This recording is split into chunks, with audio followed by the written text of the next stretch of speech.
And so Mickey has quite a lot to think about during lunch, especially when he suddenly realizes that he's sitting alone, and he begins to wonder whether the others may not be passing him by. I don't think they'd pass me by on purpose. Kids don't care about manners. I wish there wasn't any such thing as manners. Boy, if I were president, I'd put a stop to manners. That's what I'd do. I'd make a proclamation.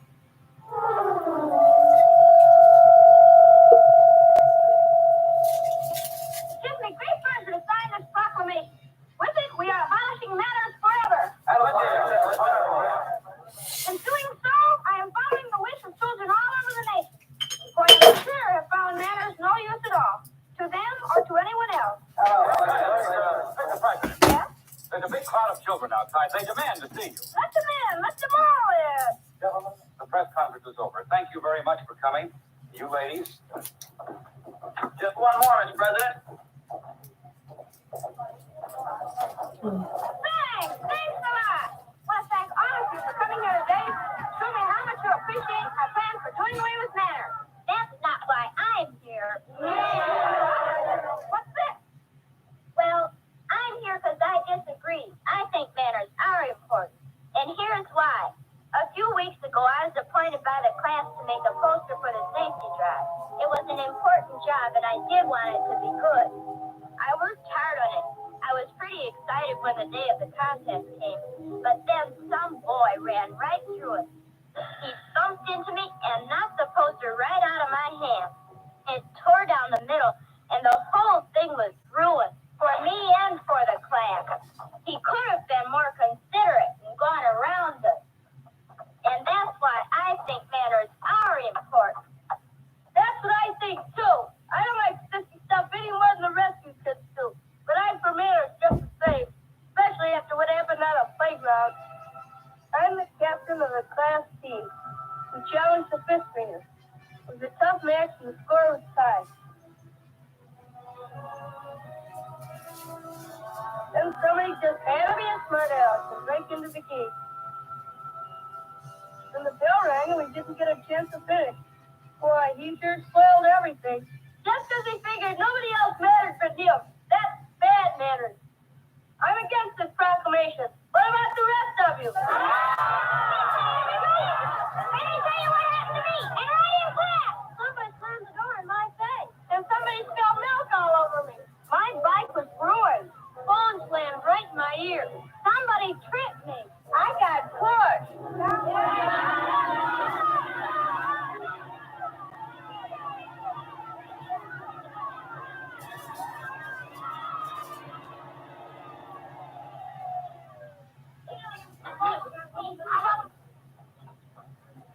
Hey, Paul. Yeah?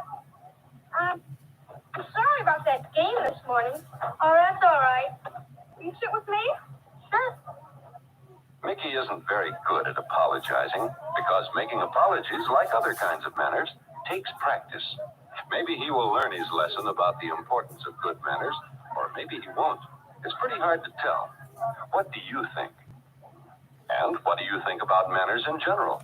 Do you think manners really start with consideration for others? Aren't really important in this modern day and age? Do you think boys need manners as much as girls do?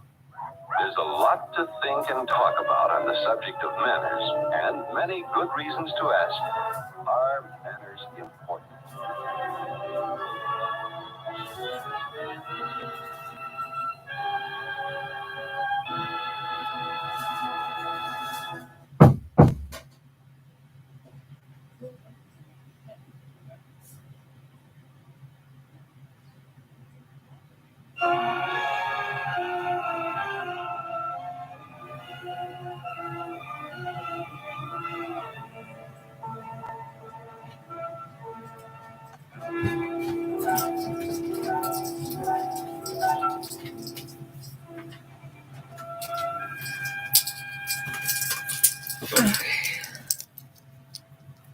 Spoiled, selfish, self-centered.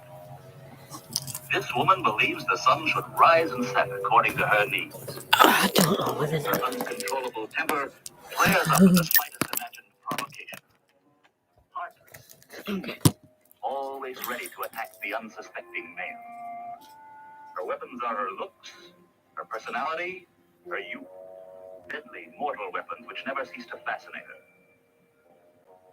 She spends most of her time in thought, keeping in fighting trim. Her vanity is beyond belief.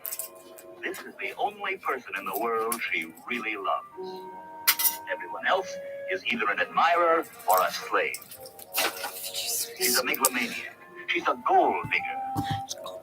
So she thinks to her husband, Frank Carson, who is a tyrant of medieval mold. On production. Send it.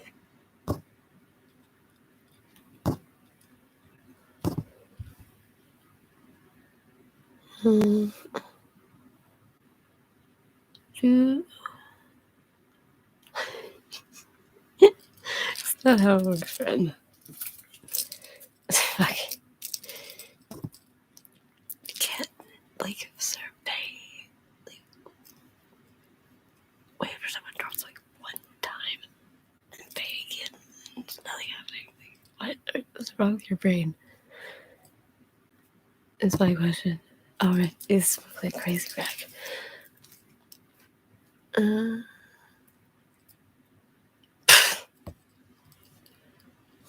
Better understatement.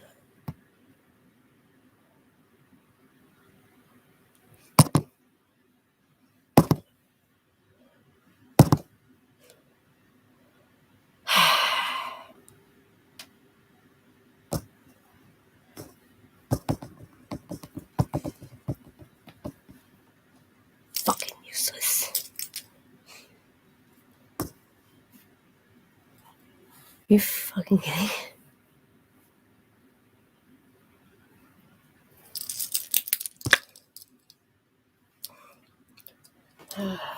Childcare center operators say they are feeling stressed out about opening up tomorrow. Up until last week, many childcare centers required a negative PCR test for a child to return after symptoms such as a runny nose.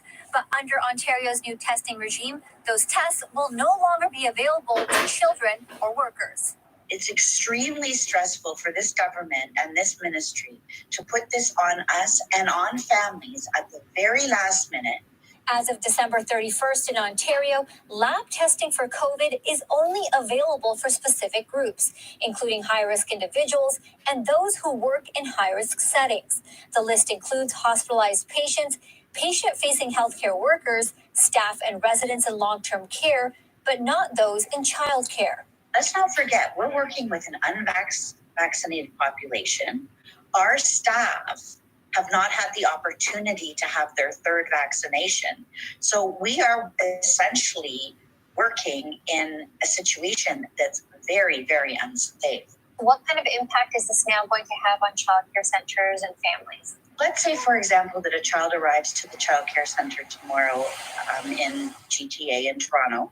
That child has a runny nose or a cough or diarrhea, which is very common in young children without COVID. That child will be sent home for at least 5 days. Their siblings will also have to self-isolate. The families will continue to have to pay for the childcare fees. We will also be on a pendulum of having not enough staff, number one, and potentially we may need to close programs because we won't have enough staff to operate the programs. Opposition parties are calling on the provincial government to reverse its decision when it comes to testing and COVID tracing in schools and childcare centers. NDP childcare critic Butila Carpoche says parents will be heavily impacted by the change. They're kind of stuck because they need to send their children or little kids back to childcare and go back to work, but not being able to look at the tests. And now also to know that the government will not be providing information on outbreaks is really worrisome. The executive director of Treetop Children's Center says the situation would be a lot more manageable if the Ministry of Education provided childcare centers with rapid antigen tests, but they are not, which is why she anticipates a lot of stress for staff and families come tomorrow. For City News, I'm Aliha Sheikh.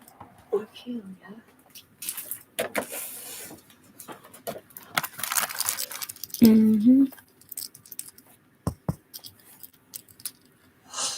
Behind me is Al Rashid Mosque in Edmonton's north. Fucking ugly face.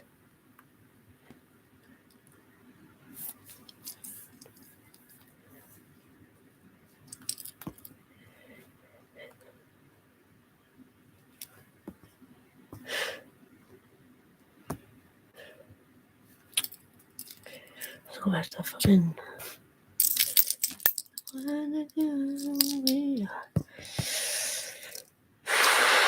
Okay.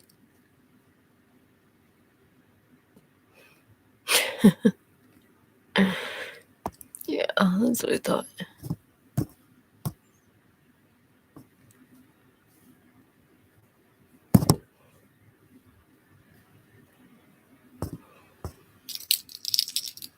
That was fucking super duper fast.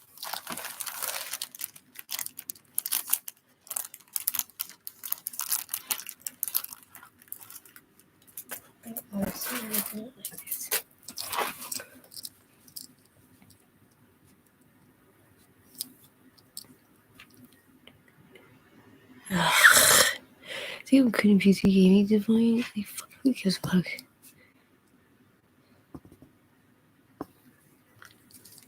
Uh-huh.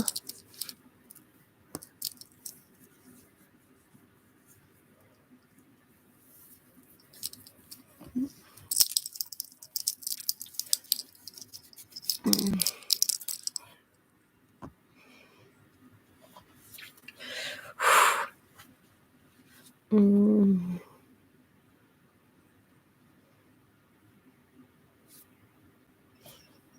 Ugh, fucking so stupid.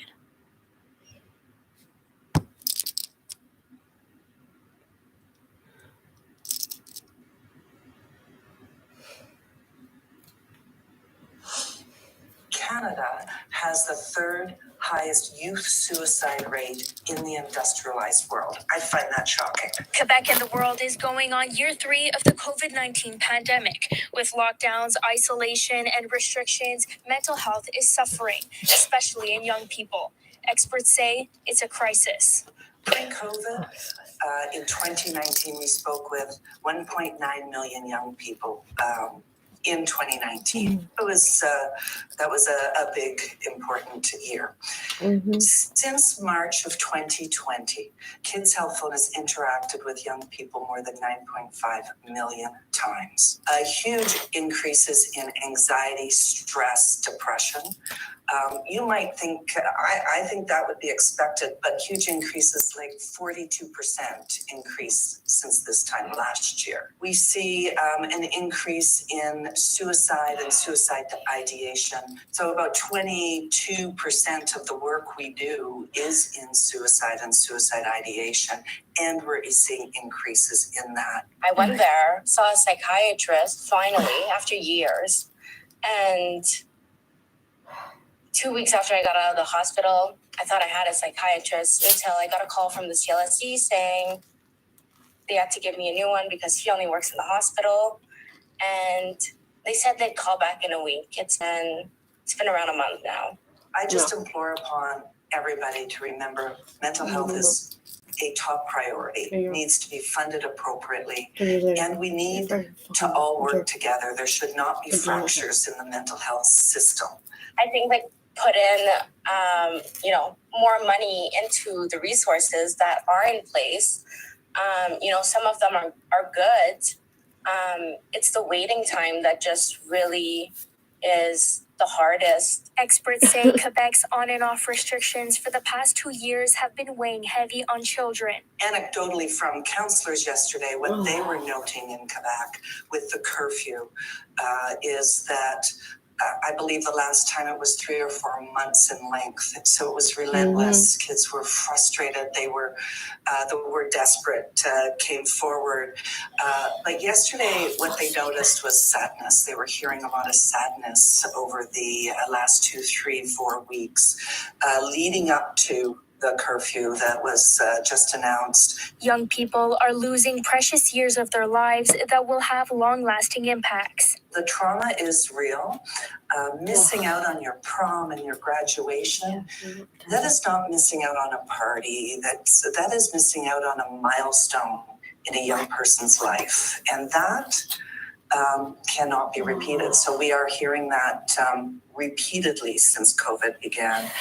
And I think my advice to anybody that's speaking with young people about these lost milestones is not to discount that. These are real traumas, real loss. They're experiencing real grief. If you have thoughts of suicide, call Suicide Action Montréal at 1-866-277-3553 or text 1-855-957-5353. For children, call Kids Help Phone at 1-800-668-6868 or text 686-868. In Montreal, Brittany Enriquez, City News. Great.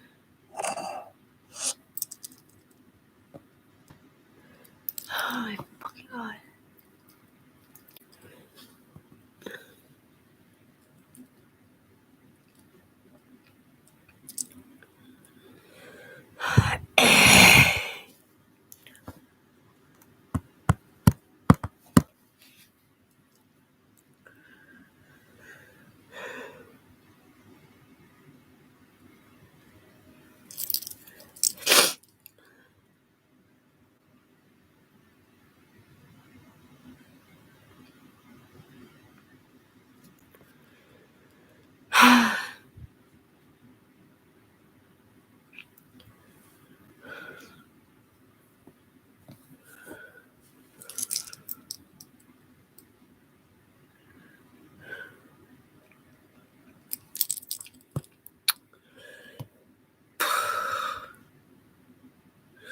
Dude, like, what the actual fucking fuck?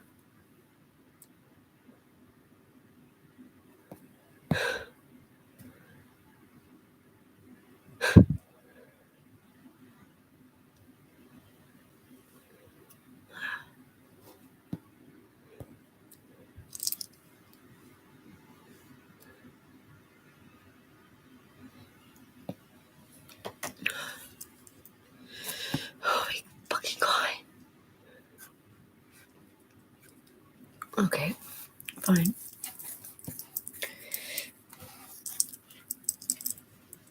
Okay. Please, for the love of God.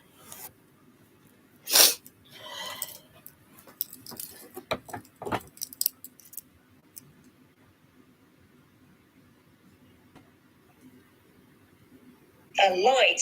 Now, all of this comes amidst another grim milestone.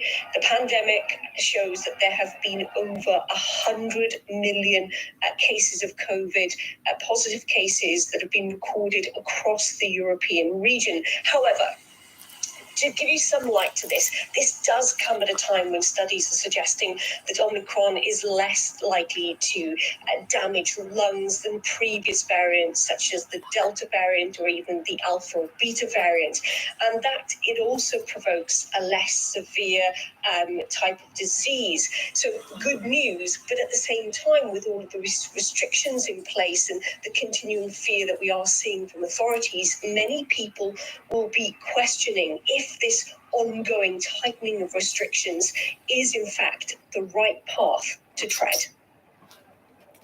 In Germany, people protested their government's measures by vandalising the offices of 2 MPs using fireworks. One of those offices belonged to the country's health minister. Nobody was hurt, fortunately, though there was some damage done to property. The authorities say an investigation has been launched. Meanwhile, across the Atlantic, the number of COVID cases is surging in the US. The weekly average has now surpassed 360,000 Right through the pandemic, the World Health Organization has been consistent. It said the most effective way to combat the virus is through vaccination. But Americans have been suffering. One sector, though, in rude health is Big Pharma, reportedly raking in more than $90 million per day. Saskia Taylor has more. 2021, the year we discovered there's really no cure for greed. Just ask Big Pharma. Pfizer is forecasting $15 billion in revenue from its COVID vaccine this year. It is their first profitable quarter, hitting that 1.9 billion mark, a majority of which is their COVID-19 vaccine, of course. $1,000 every second. Pfizer, BioNTech, and Moderna made $1,000 every second. But it turns out that drug companies like to pop two pills at once: money and power. And where better to wield one's power than in Washington, D.C. Introducing Congress's biggest lobbyist, Big Pharma, which last year dropped a cool $266 million to sway American lawmakers. Though, given how the holy trinity of Pfizer, Moderna, BioNTech was averaging over 90 million a day last year, it's really just loose change. Less than 3 days' work, in fact. For the rest of us, though, it's an awful lot. You know what there's also an awful lot of in the US Capitol? Big Pharma lobbyists. In fact, so many that they outnumber congressmen 3-1. So what does all that cash and exposure get them? Well, pretty much anything they want. This is a very powerful industry with significant lobbying clout. It's very good at knowing exactly how many votes they need to kill pieces of legislation and figuring out a way to get those votes.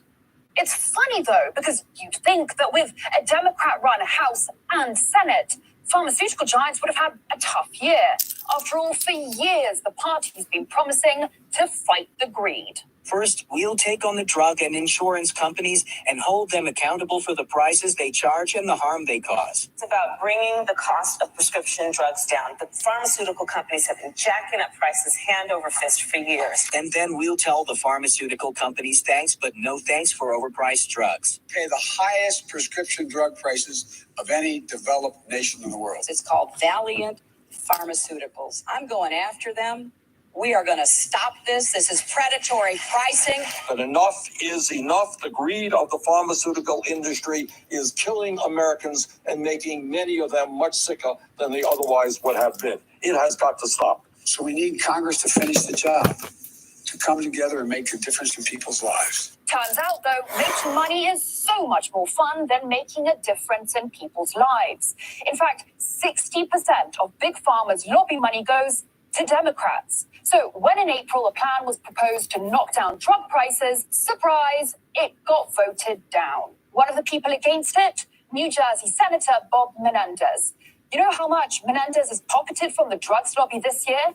$80,000. Then along came the Build Back Better Act, which, among other things, wanted to make medication actually affordable. A ridiculous idea. So what did Big Pharma do? It splashed some serious cash to block the bill. Big Pharma will spend, do, and say whatever it takes to defeat any legislation that will curb its unilateral power to dictate prices of prescription drugs. Apparently, the Big Pharma rules that leave almost 1 in 4 Americans unable to afford their regular medication is necessary because, well, research. We have an obligation to ensure that the sale of our medicines provides us with the resources necessary to invest in future research and development. And while the lobby's $1 million ad failed, Build Back Better is on the rocks anyway, so fingers crossed. But you know what came as a real shock, other than politicians putting money before people and pharmaceutical giants not caring about public health? The fact that Big Pharma plays dirty.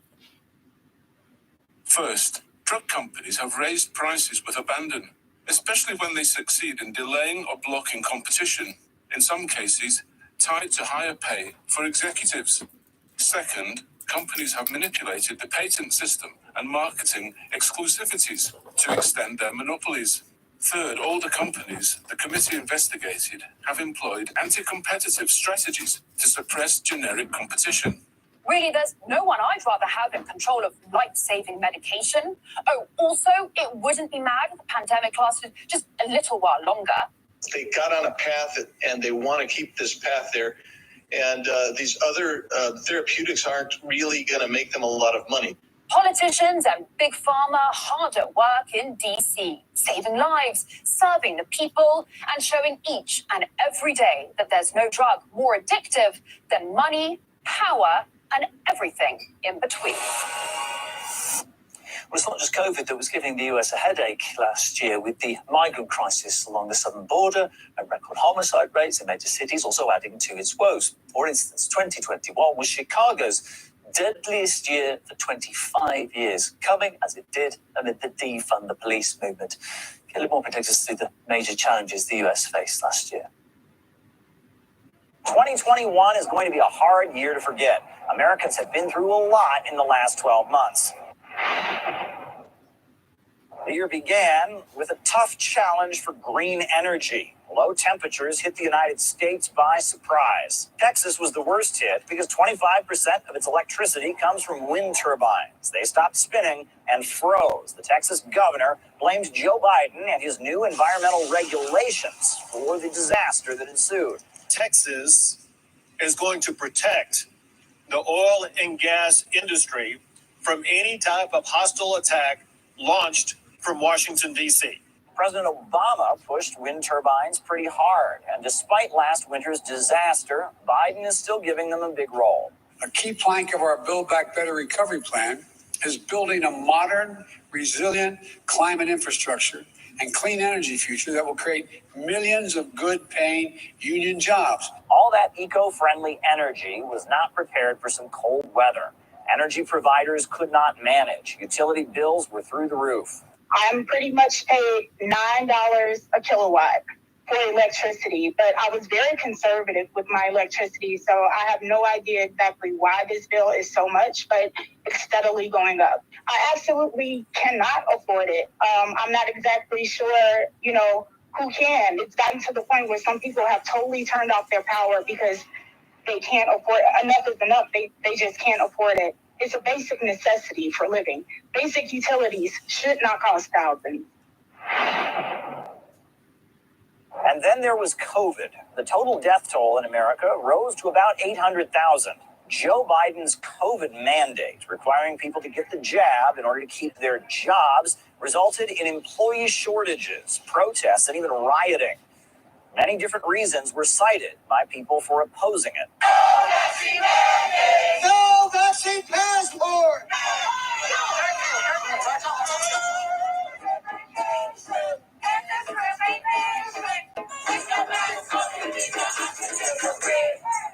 Important public services like firefighters, police, and even airlines were hard hit, despite government attempts to convince people that vaccination against COVID is vital. A lot of people fear, and I think rightly so, that they could end up on the street with no paycheck. In the United States, we are already under a very, I would call it severe shortage of qualified individuals to be mechanics, to be flight attendants, to be pilots specifically. Half of the industry could potentially be gone.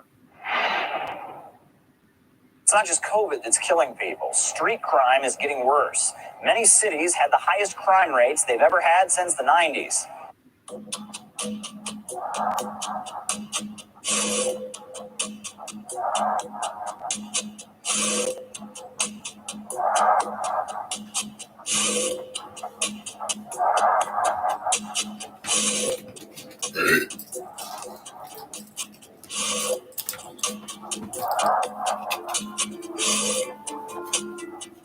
Last year, the rallying cry was defund the police, but many are starting to backtrack on that, saying they don't feel safe and they need protection. Defund the police, just as a regular rule, has been a colossal failure. Any place they've tried to implement defund the police, crime has gone up, whether it's been in New York, Chicago, in Minneapolis, in LA. It's been a colossal failure because what stops crime, what brings crime down, especially violent crime, are more police on the street. You have to have police on the street in order for your streets to be safe. Now, things have also been heating up on the border. 2 million migrants have been arrested illegally crossing the border. That's the highest rate in 20 years. Now, many thought that Joe Biden's election on a promise of softer immigration policies was a signal that opened up the floodgates. But in reality, Biden did not end up changing many of Trump's immigration policies. Asylum seekers still have to wait in Mexico, and the detention facilities along the U.S.-Mexico border are still just as ugly. How many children have been in the Biden cages in calendar year 2021? Senator, I respectfully disagree with your use of the term cages. Oh, by the way, here's a photograph of the Biden cages. That, Senator, that is precisely why I articulated. Children sleeping on floors, crashed in upon each other. When I took this photograph, the rate of COVID positivity was over 10%. All of this while prices are rising. Inflation is the name of the game. The USA is facing the highest rate of inflation in 40 years, with more than half of Americans saying that they think the Biden administration is only making things worse. It's been a terrible year for inflation. It's up around 8% or higher. This is the levels that we haven't seen since back in the Jimmy Carter years in the 70s. When the government just prints money out of thin air and spends it on things and gives it to people, it causes the value of your money to go down. That's what's happening in America. The government is printing money, spending more than it brings in, and actually the proposals to deal with it mostly are going to make things worse. The USA leaving Afghanistan after 20 years of military presence forced Washington to answer some questions about whether hundreds of billions of taxpayers' dollars were basically left to waste, not forgetting the countless lives lost on both the American and Afghan side.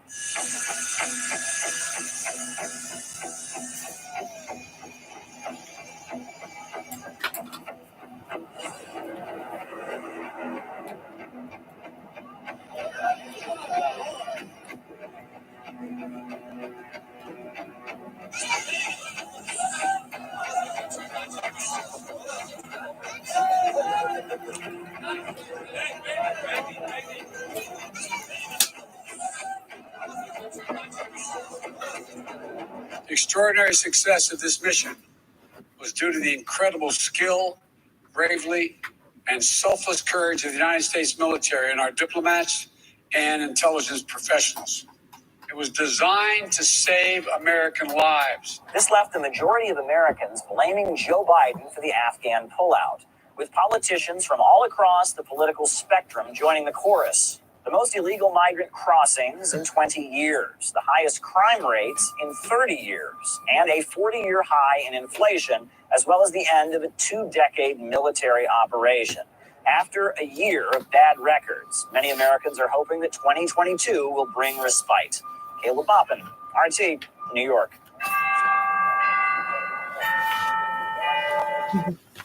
Afghanistan is on the brink of a humanitarian catastrophe. Millions of people are facing starvation. Cold weather's battering the population. The country's economy is on its knees, shrunk by nearly half in the months since the US withdrawal from the country. The hasty American exit saw tragic scenes unfolding.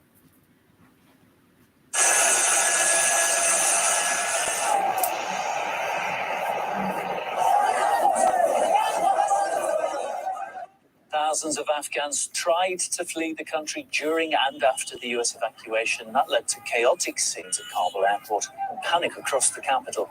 Northeast correspondent Brad Gestier was in Kabul for us at the time. In 2001, it began with righteousness and hope. Invade Afghanistan to fight for freedom, to fight terrorism and make the world a better place. 19 years, 10 months, and 25 days on, this is America's legacy. Destroyed and sabotaged equipment, a country brought to ruin, and still in control of the Taliban. That is the ultimate tragedy of the Afghan war. It was entirely and violently pointless. Years and years of an obliging, little questioning media fooled billions into believing that there was progress, that America could win. Total victory over the Taliban. The Taliban fled. The end of the Taliban. Taliban leadership on the run. And now the question is, how do you handle that success?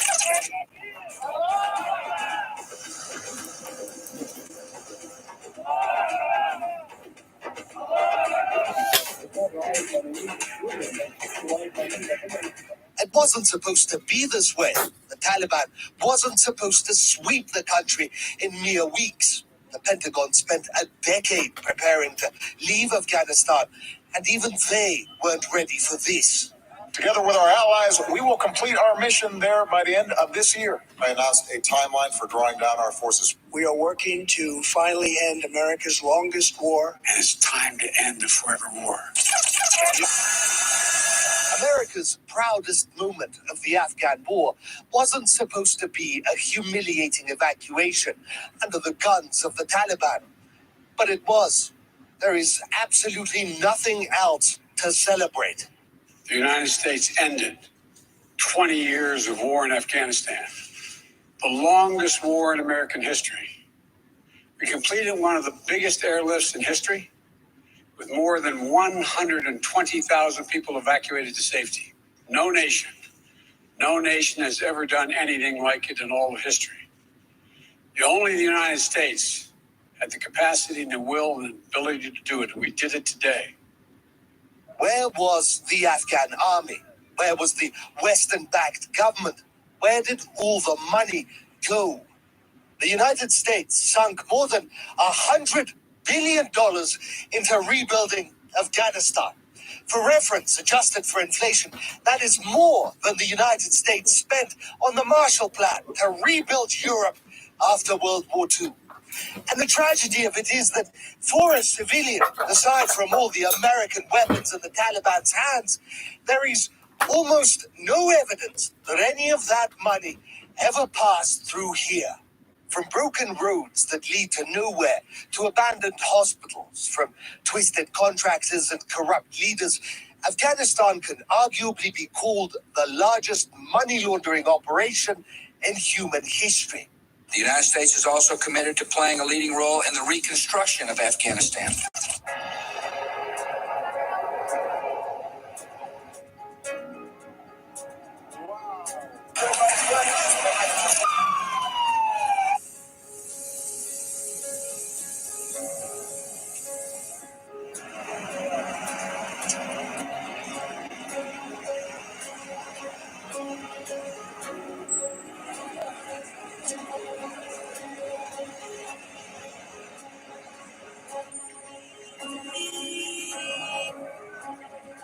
The Taliban now has more Black Hawk helicopters than 85% of the countries in the world.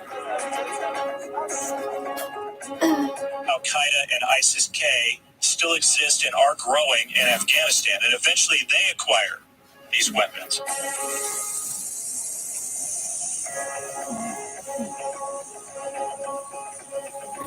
We now have Americans stuck in Afghanistan, the Taliban in charge, with more weaponry than they've ever had in the past, and a border that is open.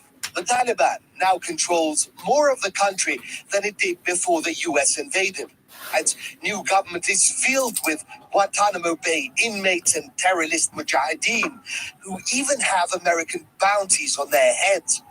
What Washington achieved was the absolute opposite of what it intended. The bombing at Kabul airport during the evacuation epitomized the Afghan war, a senseless act devoid of reason, which needlessly cut short so many lives. We will not forgive. We will not forget. We will hunt you down and make you pay. We've heard the same promise before. 20 years ago, when America was united and when it thought that it could change the world, when it thought it was invincible, and when the people believed a president's promise. Moran Gazdiev, RT, Kabul, Afghanistan. Well, back before the Taliban had retaken control, America tried to support the Afghan army with its drone programs. As part of our Unheard Voices project, we spoke to an Afghan former Predator drone operator who told us he believes that the strikes he was asked to conduct led to the loss of innocent lives. After my first shot I took with the 3 innocent men killed that I believe are innocent, I called my mother afterwards and cried. And And she told me that it was good that I felt bad about it, because if I felt good about it, would just be another psychopath.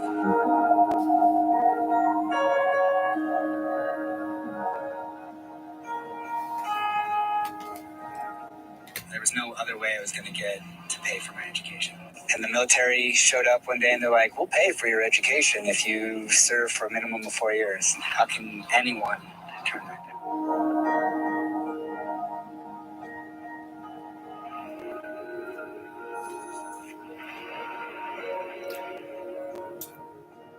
The sergeant comes down and turns around and goes into military parade rest. And he says, your job is to kill people and break things.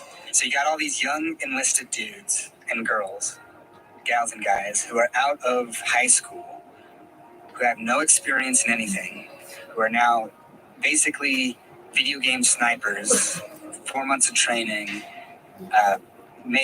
put in a position to make these decisions.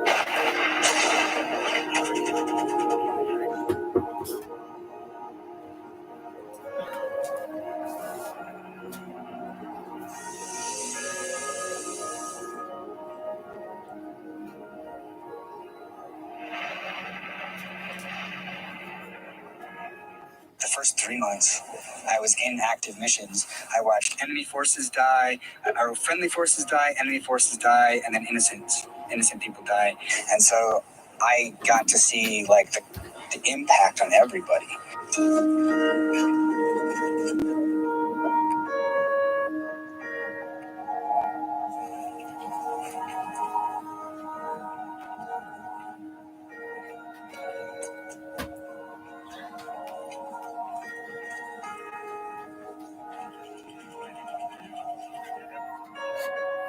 Mental degradation would be a proper term. Every shot that we took, like they're cheering, they're congratulating each other, they're high-fiving each other, people are getting promoted because of this stuff. It's like a withering away of who you are.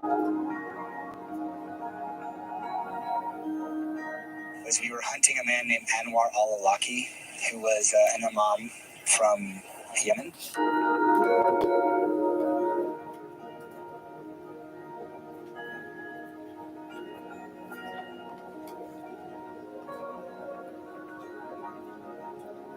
I was told one day, going in, that President Obama himself would call us up and give the order himself to me.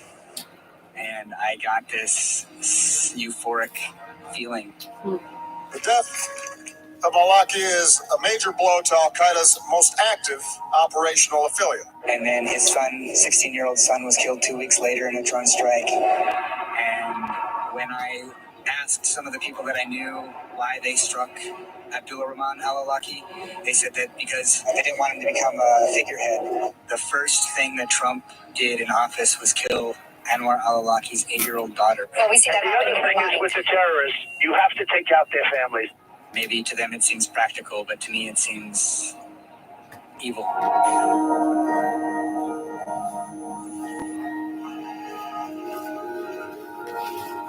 There was an incident that involved killing of civilians. It might have been the 2 New Zealand white civilians in Afghanistan. President Obama got on television himself and was saying it was not the fault of intelligence or the military leadership, it was the fault of the drone operators that caused this. And that really upset me because we get no intel. I felt like he was blaming me. Commander-in-Chief of the United States military was pointing at little old me and saying, oh, all those things that were other people's fault, it's actually your fault.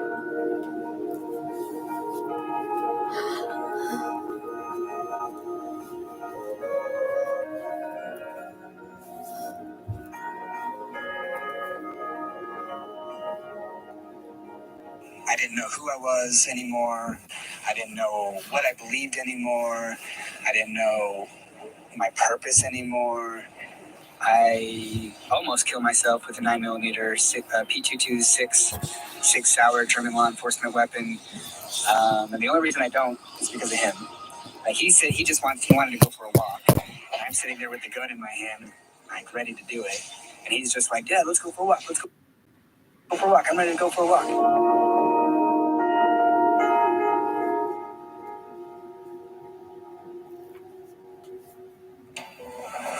And if you want to check out more stories on how the war on terrorism in Afghanistan impacted people's lives, you can go check out our Unheard Voices project, available on our website. Simply head to rt.com. And that brings you right up to date. Thanks so much for your company. I will be returning with our updated headlines in just under half an hour. See you then.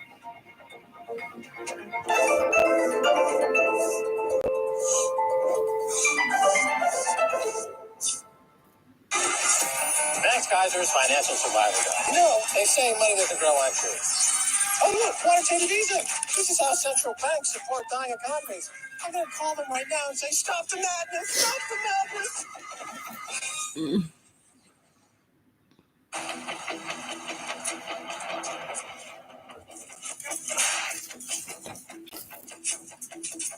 Корчагина Виктория, региональный руководитель Национальной ассоциации телохранителей России. Регион Север. Где-то в начале 2000-х меня называли русской Никита. Она убивает большей частью в фильме. Мы этим не занимаемся. هند وجيه عثمان انا مدربه كمال اجسام رجال واول حارس خاص معتمد من وزاره الداخليه والخارجيه وعضو في المنظمه الالمانيه للضباط الحساسيه الخاصه بالمانيا واول مدربه لياقه واحمال مصريه فريق كره قدم رجال واول مدربه فنون Михайлова, руководитель школы телохранителей для женщин по КГ. Более 7 лет в личной охране, мастер спорта по боксу, мастер спорта по рукопашному бою, карате для Кёкушин, черный пояс 4 дан. Меня зовут Орехова Александра, являюсь мастером спорта чемпионкой Европы по смешанным боевым единоборствам. В данный момент работаю телохранителем. И имя мое, да, само по себе звучное, Александра, защитница людей. Защищать обычное даже население граждан, ну, это в моих генах течет. Я люблю помогать людям. Как солдат Джейн, всегда и везде быть функциональным.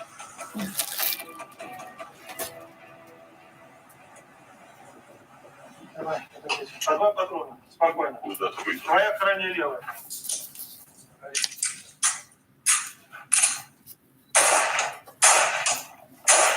Девушку телохранитель не встречал. Вот честное слово, не встречал. Где они? Что она сделает в платье? Да ничего она не сделает. Поднимет юбку. Какие проблемы? Сейчас такая одежда, она может тянуться. Ну, юбка, как правило, с разрезом. В такой момент никто не думает про то, что порвется юбка. Рисуется рядом? Да. Где-то пистолет спрячет. Все мы, да, там примем.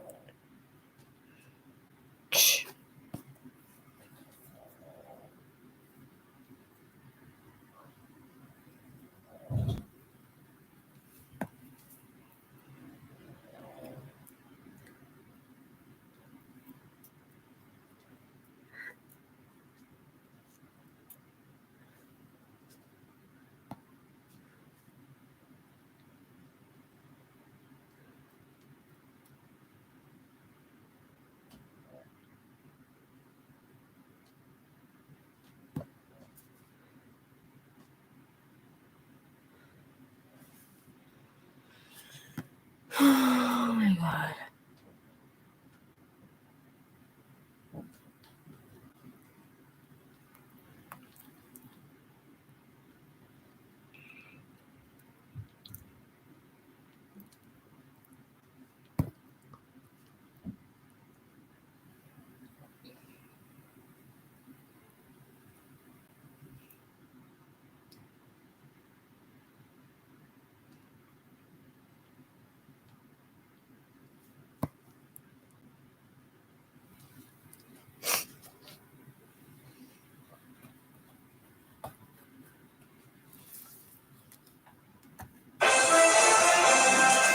On this Sunday night, another COVID surge to start the school year.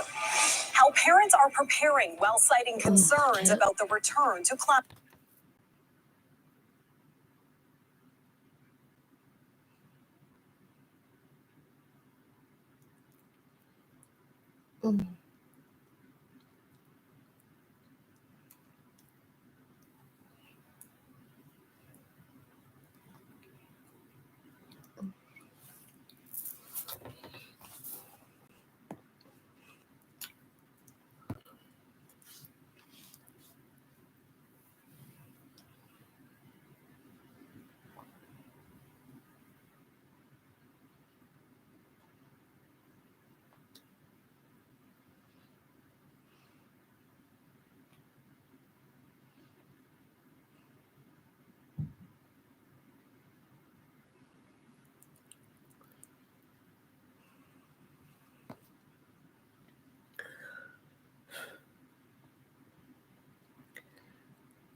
Quebec, for the last week, infectious disease doctors have been stepping forward to provide answers about the Omicron variant, and the questions keep coming in. So tonight, Dr. Alex Wong joins us from Regina, and Dr. Zane Chagla is in Mississauga. And thanks to both of you for joining us. Dr. Wong, we've seen a lot of reports on what's been going on in Ontario and Quebec. Give us the perspective from Saskatchewan.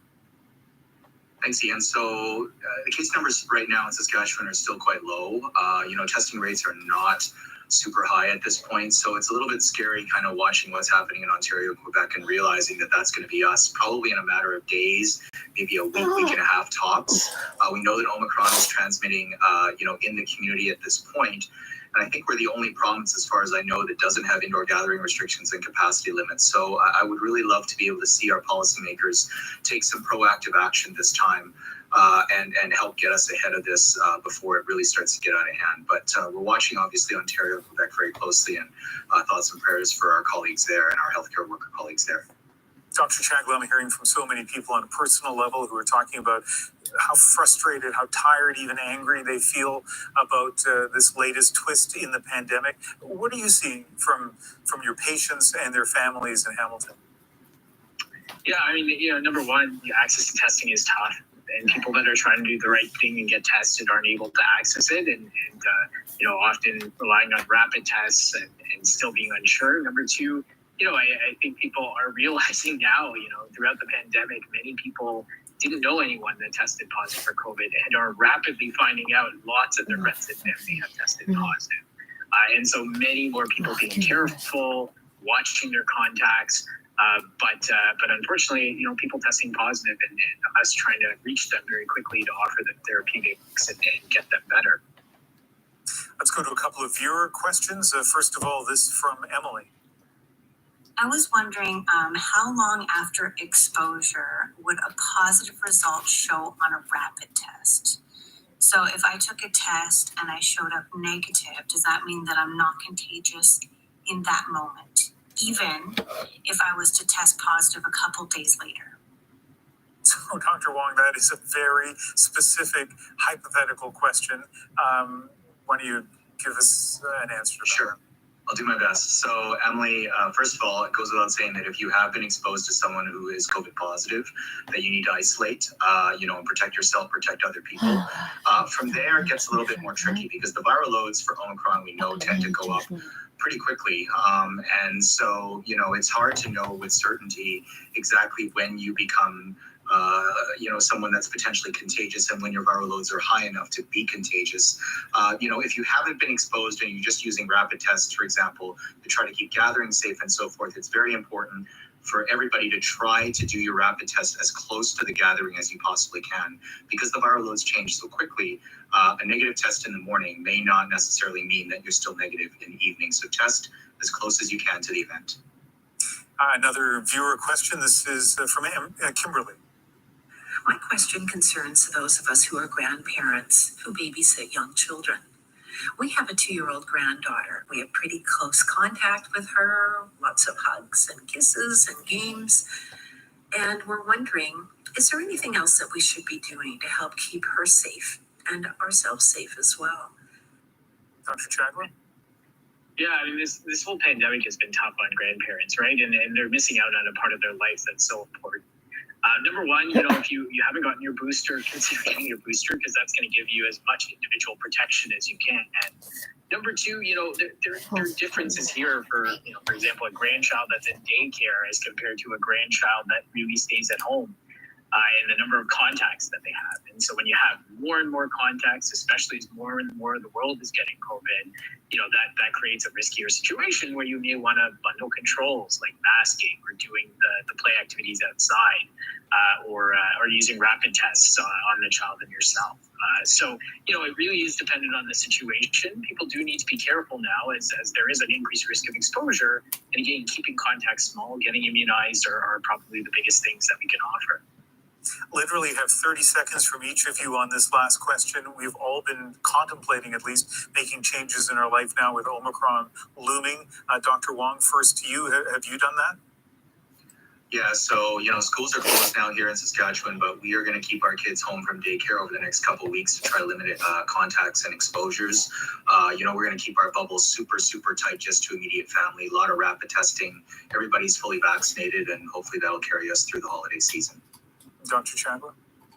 Yeah, I mean, very similar to Alex. The only thing I would add is, we're probably going to be treating many patients as if they have COVID as they come into the hospital, as again, this situation is just so unstable in our community, and so many people have it that it's going to be difficult to sort out who does or doesn't right off the bat. Well, your patients need you more than ever over the next few weeks, so I wish you both well, and thank you very much for joining us. Thanks, Ian. Thanks.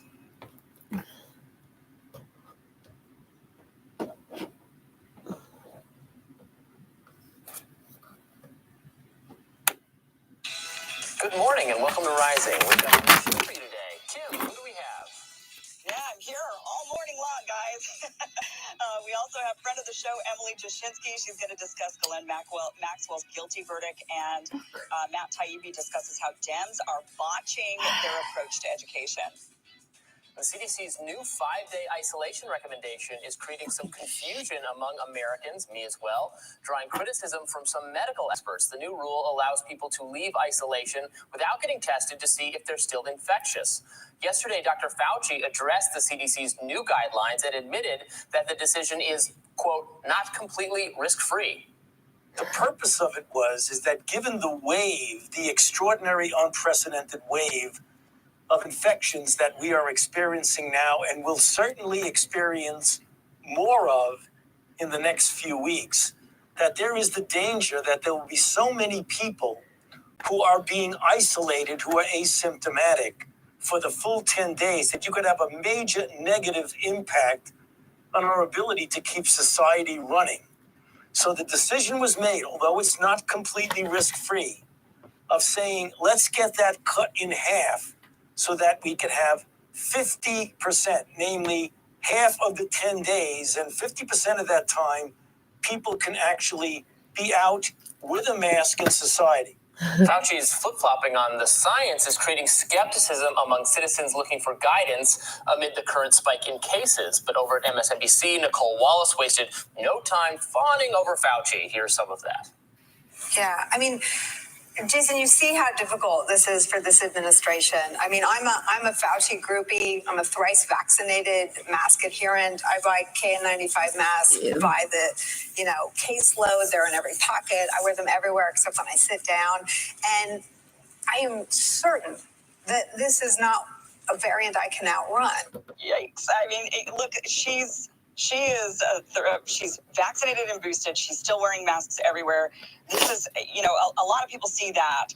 And you have one guy and he's smiling, almost cheering her on, like, oh, that is really great. You're being really, really ultra responsible. But, when is this over, right? I mean, when are people going to be able to go back to some sort of normalcy? I mean, if you've been vaccinated, boosted, and you're still carrying around all these masks in every single pocket, I mean, this is the type of stuff that people look at and they say, oh my gosh, this is really, truly never going to end. That first of all, the Nicole Wallace clip is particularly, I think, indicative of the mentality of a lot of people still in the country at the moment. But going back to Fauci and the CDC guidelines, this is something that this is so bothersome for so many reasons. First of all, look, why did we shut down the country in the very beginning? Remember 2 years ago, or almost 2 years ago, when we were locking down the country, it was because of asymptomatic spread. Because they didn't know if a person, if they didn't have symptoms, they were saying, well, you never know, you could still be killing grandma. And so we shut down the entire economy, the global economy, in order to stop that asymptomatic spread. And now it's, well, look, if you're asymptomatic, you're not really going to spread this thing, which is what they kind of said originally. And then they changed and said, oh, no, everybody can kill everybody.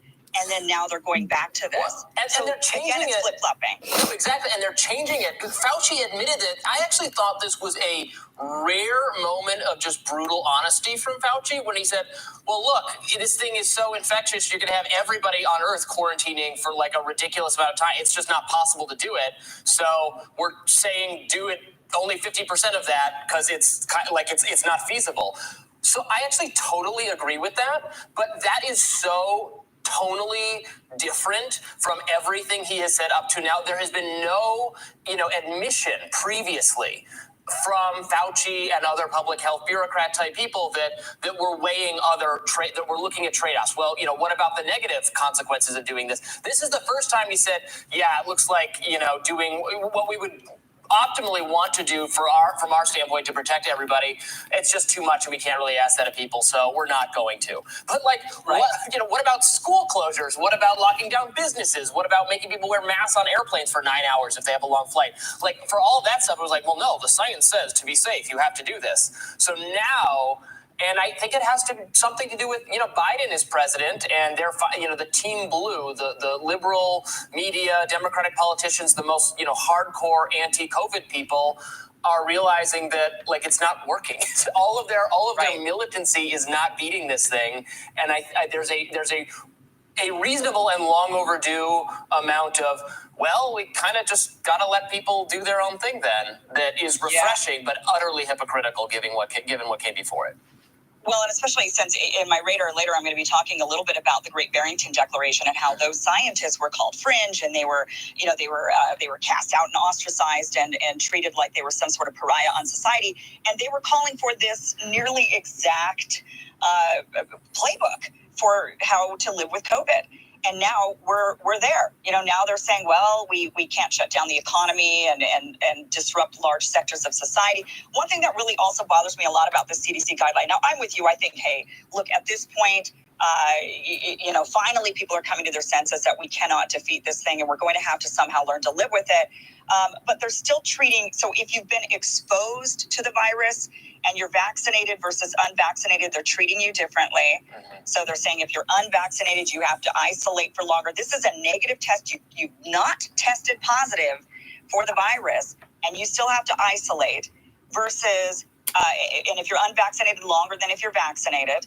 And then they say, but if you've tested positive, so now you've got COVID, which makes you actually the dangerous spreader, right? Because you have it.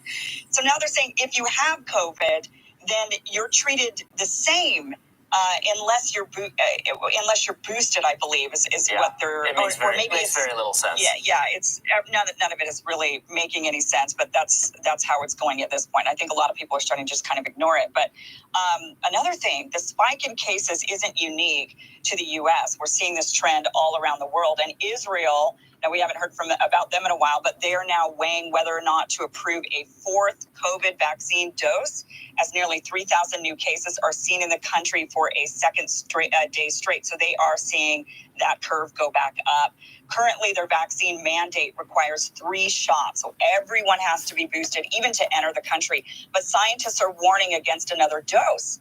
And they're saying that too many shots may lead to immune system fatigue, compromising the body's ability to fight the coronavirus. So just yesterday, new reports reveal that Israel's senior health officials are considering a switch to a policy of reaching herd immunity through mass infection. Can I just say, again, like I mentioned with the Great Barrington Declaration, epidemiologists and medical doctors, this was considered a conspiracy theory. The idea that vaccinating and vaccinating again would compromise your immune system. There were scientists who were who were raising the alarm about this early on, and they have been, again, smeared and subject of defamation, and they were saying this. And now the Israeli scientists are saying, this might be a thing. They're saying this because they're seeing evidence of it. That is why they're saying it. And they're saying that they want to see more. They're waiting for more data.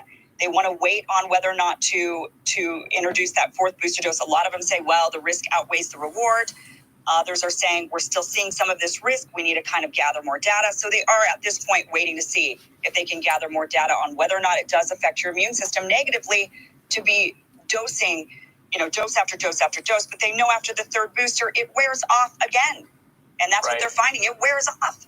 Well, and I read that story, and it looked like, yes, it is the protection against infection lowers. According to the New York Times story, the protection against severe disease and death is not waning as much, and that's the important thing. So I don't know why, if you still have that, even the new variants are so infectious, that's the thing we got to worry about. So that's good. If we're still holding up against that, great.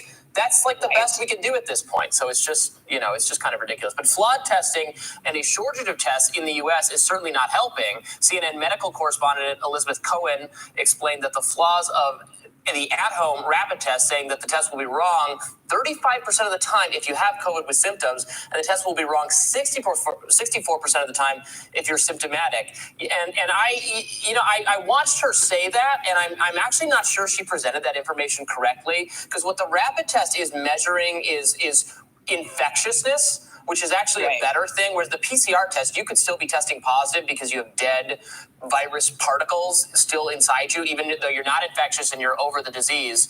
So it's not, I thought they kind of presented that in a very, a typically dishonest way, but.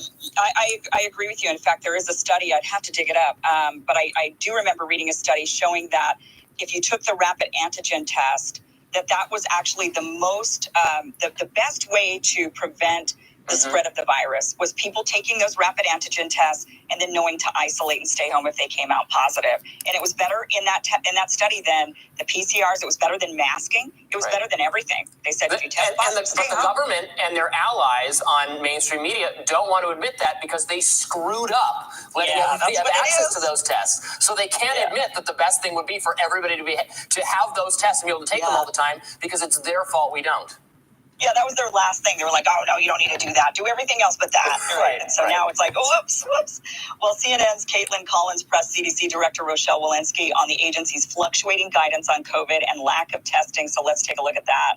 Well, so our guidance was conservative before. It has said 10 days of isolation, but in the context of the fact that we were going to have so many more cases, many of those would be asymptomatic or mildly symptomatic. People would feel well enough to be at work. They would not necessarily tolerate being home, and that they may not comply with being home. This was the moment that we needed to make that decision and those changes. The UK has also shortened its period of isolation to 7 days, but with a negative test on day 6 and day 7, a negative rapid test. Why didn't the CDC recommend taking a rapid test after those 5 days? Yeah, really important question. So we do, just to be clear, recommend having a rapid test during your period of quarantine after you've been exposed. But we opted not to have that rapid test. For isolation, exactly. We opted not to have the rapid test for isolation because we actually don't know how our rapid tests perform and how well they predict whether you're transmissible during the end of disease. The FDA has not authorized them for that use. We don't know how they perform. This is like facepalm, especially with what you were just saying. If these tests are better at predicting infectiousness, then if you test positive, you might be infectious. So does that, okay. But no, you don't need to test to find out if you're infectious in order to get out of quarantine. It makes sense that, It would be great if we had a government organization that was dedicated to, that had maybe vast amounts of funding to determine over a period of maybe 2 years a scientific question like which tests will help tell you if you're infectious or not. I think we already have the answer to those questions, but again, she can't admit it because it's their agency's fault that this is the way it is. It was such a flub that now she's like, no, you don't need to test negative before you come out of quarantine. No problem. Go out there in the world. Truly amazing. Just wear a mask for the rest of your life, just in case, because, Right. Yeah. Well. It never ends. We'll have much more COVID-related news and other things coming up for you. Kim and I really like to talk about the pandemic, so there'll be a lot of that on the show, but also some other good stuff, including on the Ghislaine Maxwell verdict, and we'll tell you what's on our radars coming up next.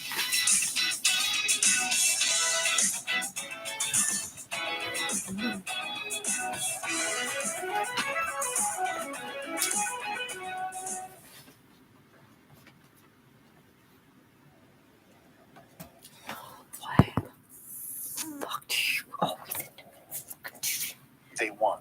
The government keeps a statistic called capacity utilization.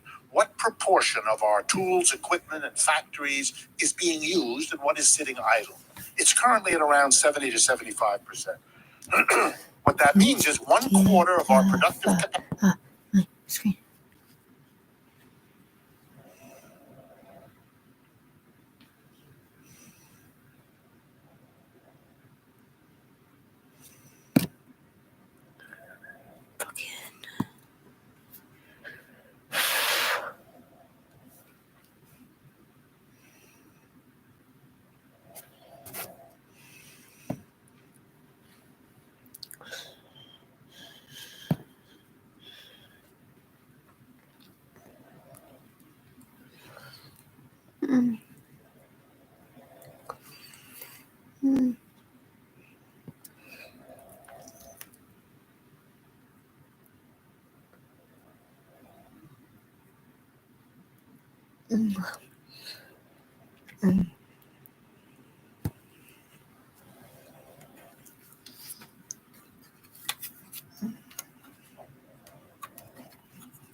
The threats that we have. It's crazy. Confrontation, let it be an arms race. Who is on offense? Very dramatic development. I personally am going to resist. I don't see how that strategy will be successful. Very critical time. Time to sit down and talk.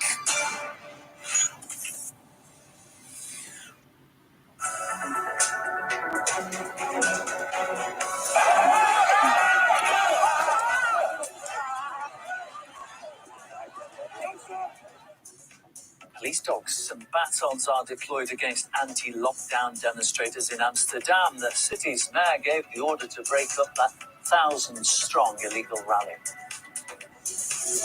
With COVID cases steadily surging, we look at how big farmers managed to benefit from the pandemic through 2021. From a power supply crunch and record migrant influx to soaring inflation and an all-time high homicide rate, we look at what made 2021 a difficult year for the United States. And also on the way for you.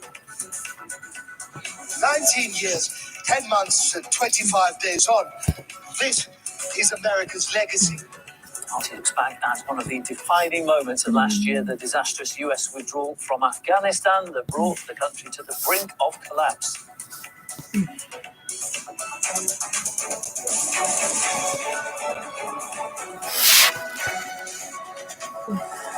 there, very good afternoon. A pleasure to have your company. You are, if you're wondering, watching RT International. Right, let's start this hour talking COVID cases, which are soaring across European nations. Daily new infections are breaking all-time records, sad to say. And France is leading the way. Last week, it reported more than 200,000 new cases 4 days in a row. Meanwhile, governments are again imposing harsh restrictions, especially on those who are not yet vaccinated. That itself has sparked a lot of anger in Amsterdam. People went to the streets protesting against the lockdown there, and they clashed with the police, who used dogs and batons to break up the illegal protest.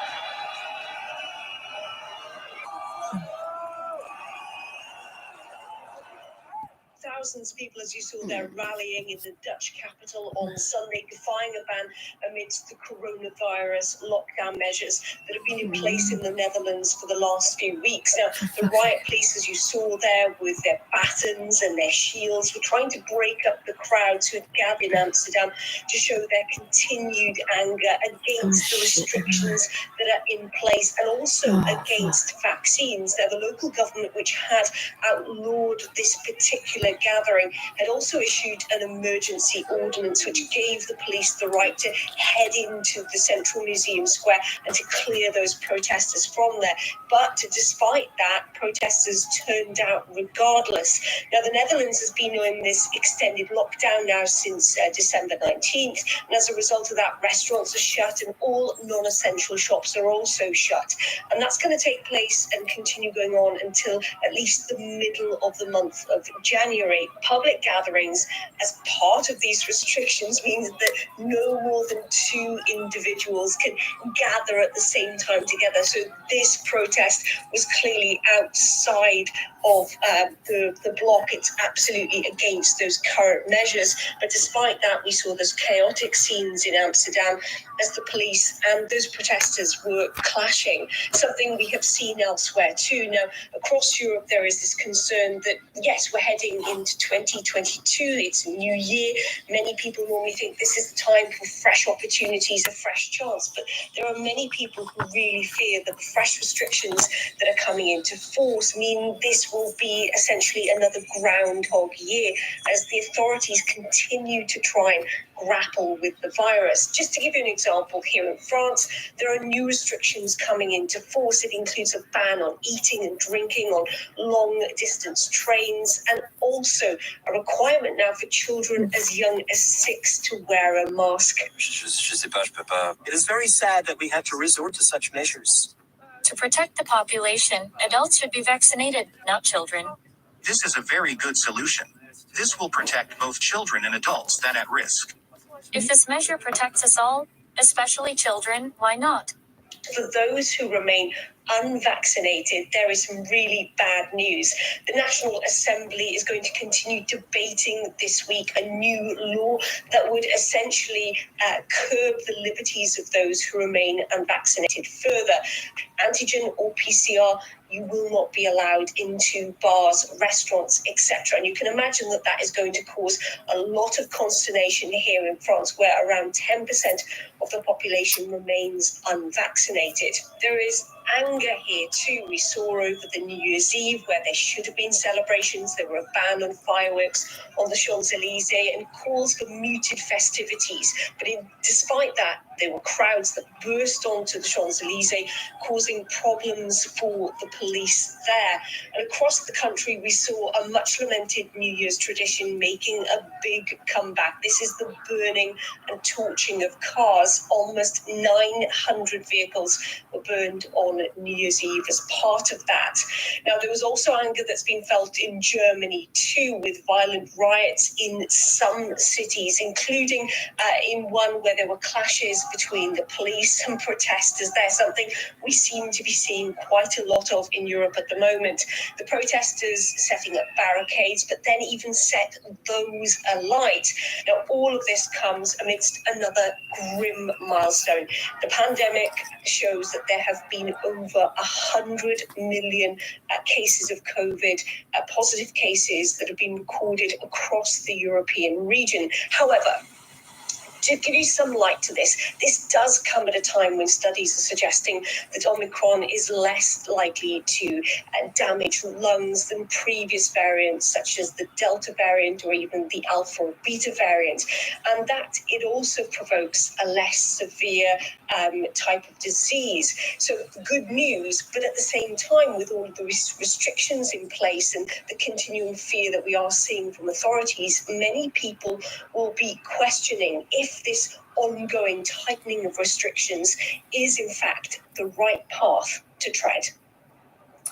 Meanwhile, in Germany, people there protested their government's measures by vandalising offices of 2 MPs using fireworks.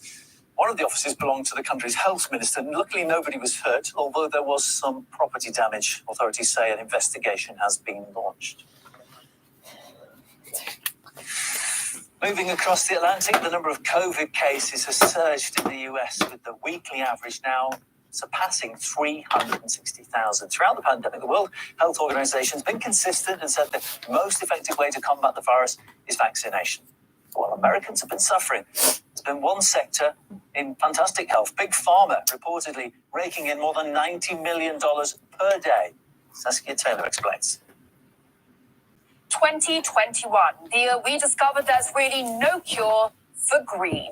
Just ask Big Pharma. Pfizer is forecasting $15 billion in revenue from its COVID vaccine this year. It is their first profitable quarter, hitting that 1.9 billion mark, a majority of which is their COVID-19 vaccine, of course. $1,000 every second. Pfizer, BioNTech, and Moderna made $1,000 every second. But it turns out that drug companies like to pop two pills at once: money and power. And where better to wield one's power than in Washington, D.C., introducing Congress's biggest lobbyist, Big Pharma, which last year dropped a cool $266 million to sway American lawmakers.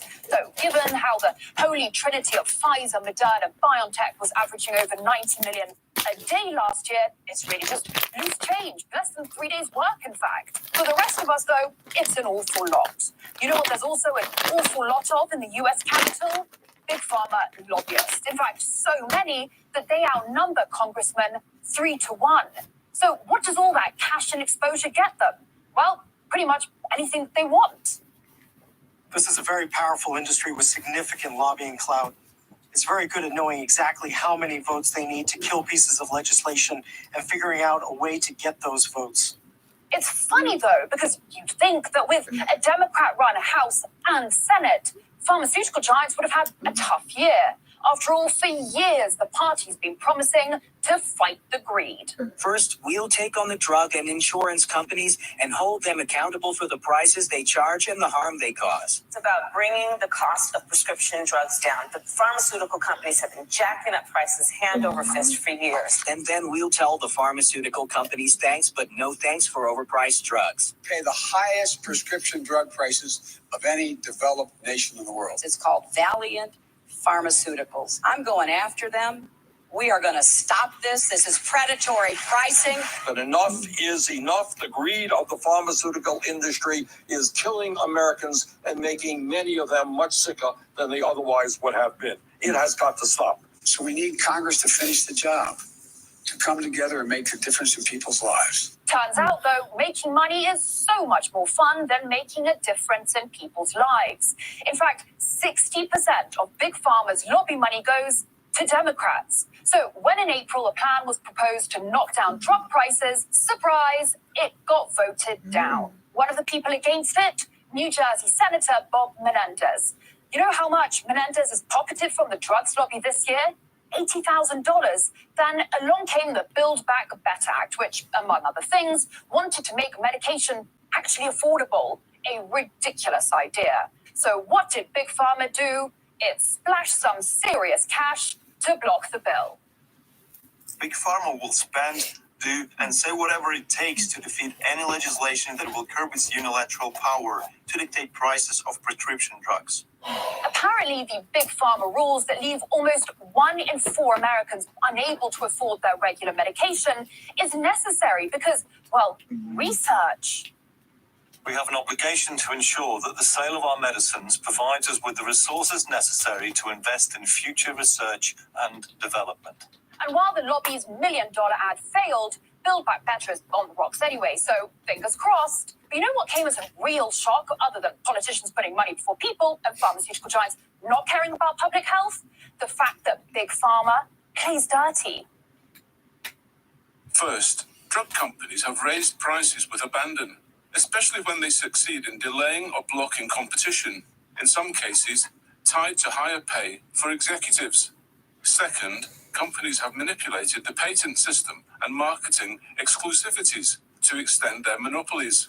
Third, all the companies the committee investigated have employed anti-competitive strategies to suppress generic competition. Really, there's no one I'd rather have in control of life-saving medication. Oh, also, it wouldn't be mad if the pandemic lasted just a little while longer. They got on a path and they want to keep this path there. And these other therapeutics aren't really going to make them a lot of money.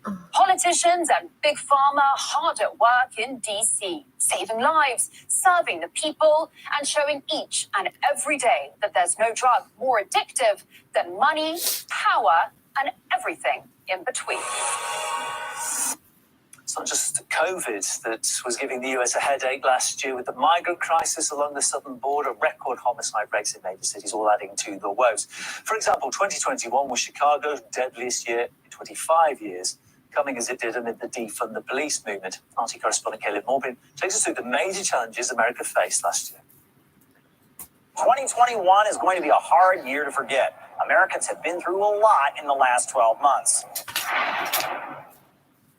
The year began with a tough challenge for green energy. Low temperatures hit the United States by surprise. Texas was the worst hit because 25% of its electricity comes from wind turbines. They stopped spinning and froze. The Texas governor blamed Joe Biden and his new environmental regulations for the disaster that ensued. Texas is going to protect the oil and gas industry from any type of hostile attack launched from Washington, D.C. President Obama pushed wind turbines pretty hard, and despite last winter's disaster, Biden is still giving them a big role. A key plank of our Build Back Better recovery plan is building a modern, resilient climate infrastructure and clean energy future that will create millions of good-paying union jobs. All that eco-friendly energy was not prepared for some cold weather. Energy providers could not manage. Utility bills were through the roof. I'm pretty much paid $9 a kilowatt for electricity, but I was very conservative with my electricity, so I have no idea exactly why this bill is so much, but it's steadily going up. I absolutely cannot afford it. I'm not exactly sure, who can. It's gotten to the point where some people have totally turned off their power because they can't afford it. Enough is enough. They just can't afford it. It's a basic necessity for living. Basic utilities should not cost thousands. And then there was COVID. The total death toll in America rose to about 800,000. Joe Biden's COVID mandate, requiring people to get the jab in order to keep their jobs, resulted in employee shortages, protests, and even rioting. Many different reasons were cited by people for opposing it.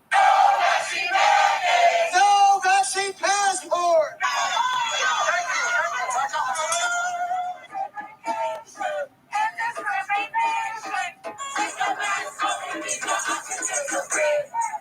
Important public services like firefighters, police, and even airlines were hard hit, despite government attempts to convince people that vaccination against COVID is vital. A lot of people fear, and I think rightly so, that they could end up on the street with no paycheck. In the United States, we are already under a very, I would call it severe shortage of qualified individuals to be mechanics, to be flight attendants, to be pilots specifically. Half of the industry could potentially be gone. It's not just COVID that's killing people. Street crime is getting worse. Many cities had the highest crime rates they've ever had since the 90s.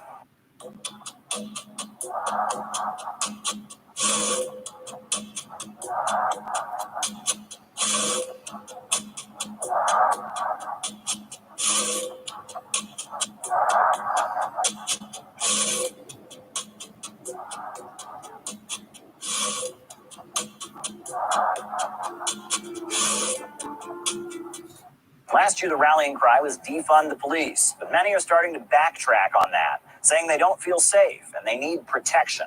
Defund the police, just as a regular rule, has been a colossal failure. Any place they've tried to implement defund the police, crime has gone up, whether it's been in New York, Chicago, in Minneapolis, in LA. It's been a colossal failure because what stops crime, what brings crime down, especially violent crime, are more police on the street. You have to have police on the street in order for your streets to be safe.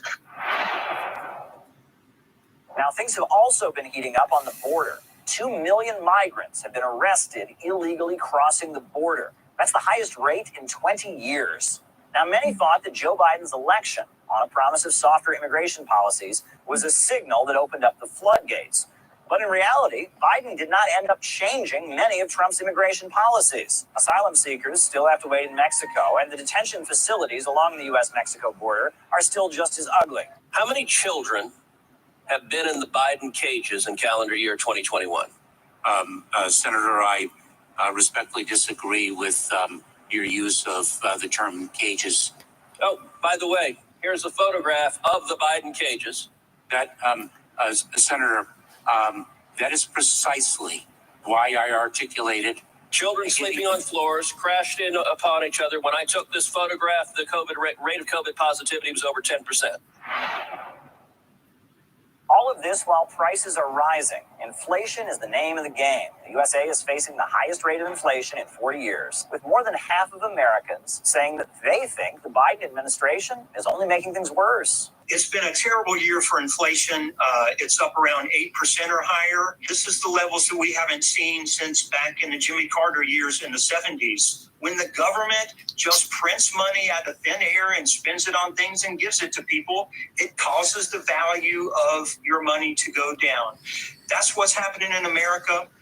The government is printing money, spending more than it brings in, and actually the proposals to deal with it mostly are going to make things worse.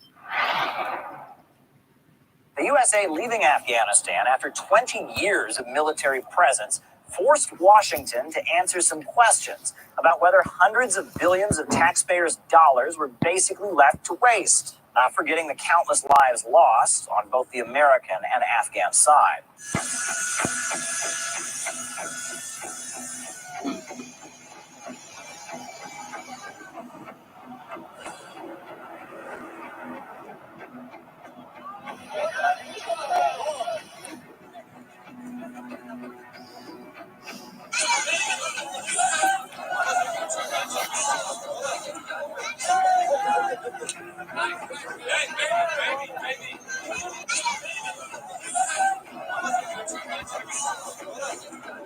The extraordinary success of this mission was due to the incredible skill, bravery, and selfless courage of the United States military and our diplomats and intelligence professionals.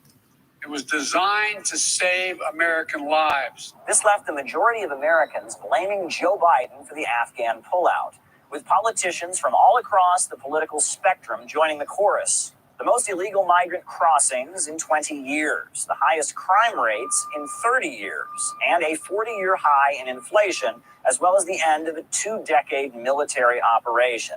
After a year of bad records, many Americans are hoping that 2022 will bring respite. Caleb Boppin, RT, New York.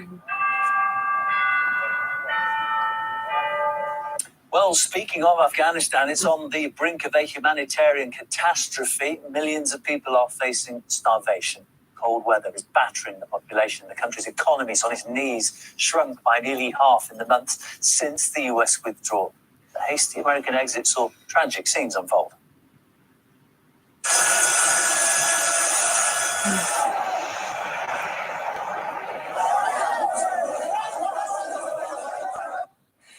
Thousands of Afghans tried to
This is the only museum in North America of human rights. The 44 on this building is a very easy evidence of exactly what.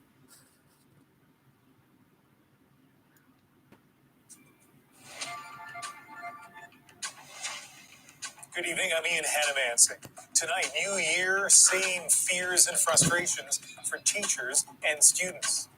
It's going to be like wildfire for especially the unvaccinated younger kids. Back to school anxiety, whether kids are returning to the classroom or not. The balancing act as Omicron changes the rules. My son loves school. He's telling me that he's scared to go into school because he's afraid he's going to get COVID. Also tonight, CBC News has learned the Ontario government is discussing new restrictions as cases in ICUs climb. And in Quebec, police shut down protests over the curfew. And the $10,000 thank you after a hockey fan spotted a dangerous-looking mole and sent a warning. If I ignored that, I wouldn't be here. This is The National. This long pandemic has now entered its third calendar year, and while we've learned a lot about COVID, Omicron is bringing new worry and new uncertainty, including to families with kids in school. This would normally be a back-to-school week for children right across the country after the winter break. Instead, many families are preparing for another disruption. COVID is surging, and student and staff safety is a growing concern. So return dates have been pushed back just about everywhere. Like the variant, the changes have been coming fast, and that has been leaving some parents scrambling. As Julia Wong explains, it's not only the return date that has them worried. I think it's very irresponsible that we were informed of these plans so late. Ravneet Baines is scrambling to come up with a plan for her 5-year-old after learning Thursday that winter break was extended. She isn't alone. Almost all the provinces and territories have pushed back the return to the classroom.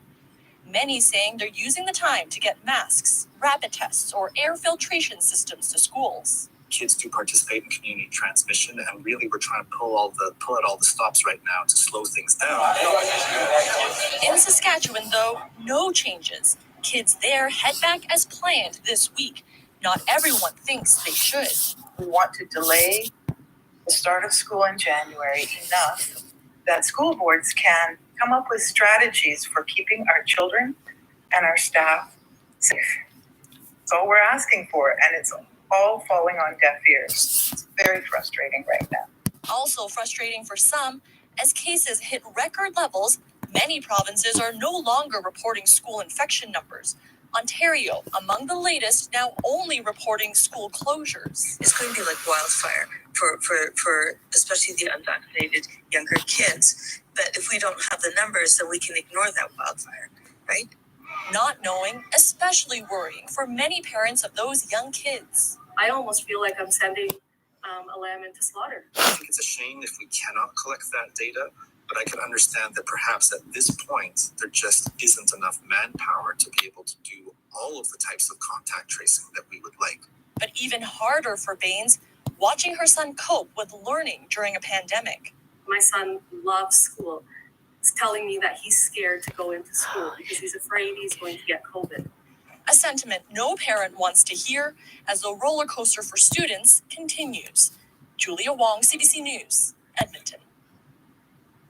Let's bring in pediatric infectious disease specialist Dr. Fatima Kakar, who is in Montreal. And as we've heard, some provinces have delayed back to school, but at some point, students will be back in classes. So what sort of advice do you have for parents? Sure, and I know there's a lot of anxiety out there, so I think the most important thing parents can do right now is to have their child vaccinated. About only 50% of school-age kids right now under the age of 11 have had their first shot. And some of that is just waiting for appointments, but some of that is anxiety. So really, please, if you're waiting to get that appointment, make that appointment. The second thing is really having parents and grandparents in that household have their second and third boosters. It's so vital that those who are vulnerable, who have school-age children, be protected. Third thing is really having a well-fitted mask for your child. And regardless of cost and type of mask, the most important thing is that the mask fits your child's face well. And then the final thing is really having rapid tests available for every child who's going back to school. And let's talk about vaccinations for a moment. The National Advisory Committee on Immunization, NACI, recommends 8 weeks between the first and second dose for children, but Health Canada allows that second dose 21 days after the first, and so some parents are wondering which should they choose. Yeah, this is a tough question because there's really very little data to guide this answer. 8 weeks is going to have a more durable response, so kids will be better protected going into March break and the spring months. So in general, 8 weeks is very reasonable. However, if you're in a part of the country where there's a surge in COVID, you can get an appointment within a reasonable time frame lower than the 8 week interval. You have maybe vulnerable people in your household, then it could be reasonable to delay it, but I wouldn't go below 4 to 6 weeks because we still want kids to be protected going into the spring months where COVID is still going to be around. Lots of tough decisions for parents. Dr. Kakar, thank you. Thank you. Nationally, 1 in 5 COVID tests is coming back positive, and without enough tests to go around, those daily case counts no longer capture the scale of the pandemic. The most reliable indicator we have now is COVID cases in the ICU. In Ontario and Quebec, they are rising, with Ontario intensive care admissions up 37% from a week ago, and Quebec up 84%. They're the highest numbers either province has seen in at least 6 months. Officials are watching those numbers closely, and that has prompted discussions in Ontario at the highest level. Marina von Stackelberg joins us with more. And Marina, as we talk about anxiety around the return to school, for example, what do we know?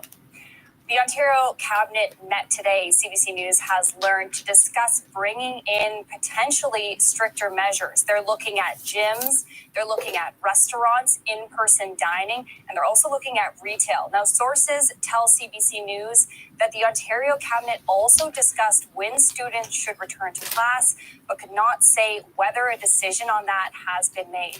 Now, this all comes as doctors in Ontario and Quebec say those huge case counts that we've been seeing are now turning into hospital patients. The Omicron wave is arriving at hospitals. I'm working in the hospital. I'm going in every day. And I can see that it's a problem, to be quite honest. I see that our beds are filling up. We lack the capacity to care for the patients. Part of the problem, Omicron is incredibly infectious. Many patients admitted to hospital for other reasons are testing positive for COVID too, which changes how much care they need. When a patient's admitted to a COVID ward, often you have more staff looking after them. There's more positive protective equipment. You need to clean the room differently. So even if someone isn't very sick with their COVID, if they're admitted for another reason and they're COVID positive, it's still a much bigger burden of care on the healthcare system than if they didn't have COVID at all. Omicron appears to be less severe than Delta. Vaccines offer a shield against the worst symptoms. The cases that we've seen in the ICU of late, certainly it seems like the patients have turned around a little bit quicker, which we think is obviously a positive sign. But the sheer quantity of infections guarantees hospitals will feel an impact. That small percentage of a massive number of people getting infected still ends up being a lot of people that require health care. And we also have to remember our healthcare system was stretched even before this wave. As hospitals have started to fill up in Ontario and Quebec, ICUs in other parts of the country are still quiet. But like other waves before, Central Canada can be a sign of what's coming. For those jurisdictions like Saskatchewan, for example, who are saying, it looks like everything's okay, we're just going to watch. Well, by the time you see those hospital numbers and ICU numbers climb, it's already too late. In Ontario, some doctors say it's not too late to blunt the wave. There's very little we can do to slow down the spread, but there are some things we can't do. And if we do slow down the spread, even a little bit, it will give the healthcare system a chance. So some doctors are hoping restrictions are coming. When will we know more about what Ontario's cabinet discussed tonight? CBC News has learned that an announcement from the Ontario government could be coming as early as tomorrow. Now, doctors that I spoke to today said these government policy decisions are having a real-time impact in our hospitals. Ian? Thanks, Marina. Some First Nations communities in Ontario aren't waiting for the province to do more to try to curb the spread of the virus. 33 communities in Northeast Ontario have strengthened restrictions as many experience a surge of COVID. Bearskin Lake is in a state of emergency. At least a third of the roughly 400 people there are infected. Many of the communities are fly-in with extremely limited healthcare resources. Local leaders are calling for federal and provincial support. More of Quebec's new restrictions came into effect today, limiting which businesses can be open on Sundays. As Sarah Levitt explains, despite rising COVID cases, some say these measures can do more harm than good. A quiet Sunday in usually busy downtown Montreal. Stores closed, employees at home. It's the last of Quebec's latest restrictions to go into effect. All businesses deemed non-essential will be closed for at least the first 3 Sundays of January. That includes many grocery stores, but not pharmacies, gas stations, and convenience stores. Just make sure that I have my groceries before the Sunday. If there's an emergency, at least we still have the convenience stores. A 10 p.m. curfew went into effect on New Year's Eve.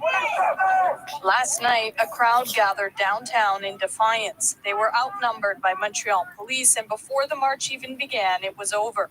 57 tickets were handed out, and 1 person was arrested for assaulting a police officer. Also criticizing the curfew, a group of university professors who issued an open letter to the government. They note the negative effects on mental health and the increased risk for people in situations of domestic violence. We don't have evidence of a significant positive or a beneficial effect of it, but we have evidence of significant harm, mostly on the most vulnerable of our society. Quebec's health ministry says no study was done following last year's curfew, but says it prevented gatherings from happening and therefore possible COVID transmission. I think it's kind of distressing to see over 15,000 new cases a day. Some experts agree with the government's move. They're looking at the numbers of hospitalization. It was really going up, and the risk that we're saturating the system and that people are not able to be cared for because there may be not enough staff for them. I think that became also a huge, acute preoccupation. One the government hopes is alleviated by these latest measures. Sarah Levitt, CBC News, Montreal. U.S. Defense Secretary Lloyd Austin has tested positive for COVID. He says he had felt mild symptoms during a home vacation. Austin will quarantine at home over the next 5 days and continue his duties. He'd last met with the president, Joe Biden, on December 21st. That's more than a week before first experiencing symptoms. A Canadian member of the International Olympic Committee, Richard Pound, is telling CBC News that he believes the pandemic won't delay or cancel next month's Winter Games in Beijing. Unless there's something apocalyptic that happens in the next 3 or 4 weeks, I don't see that as a real threat. Pound says China has learned from last summer's Olympics in Tokyo. Hundreds of cases were linked to those games.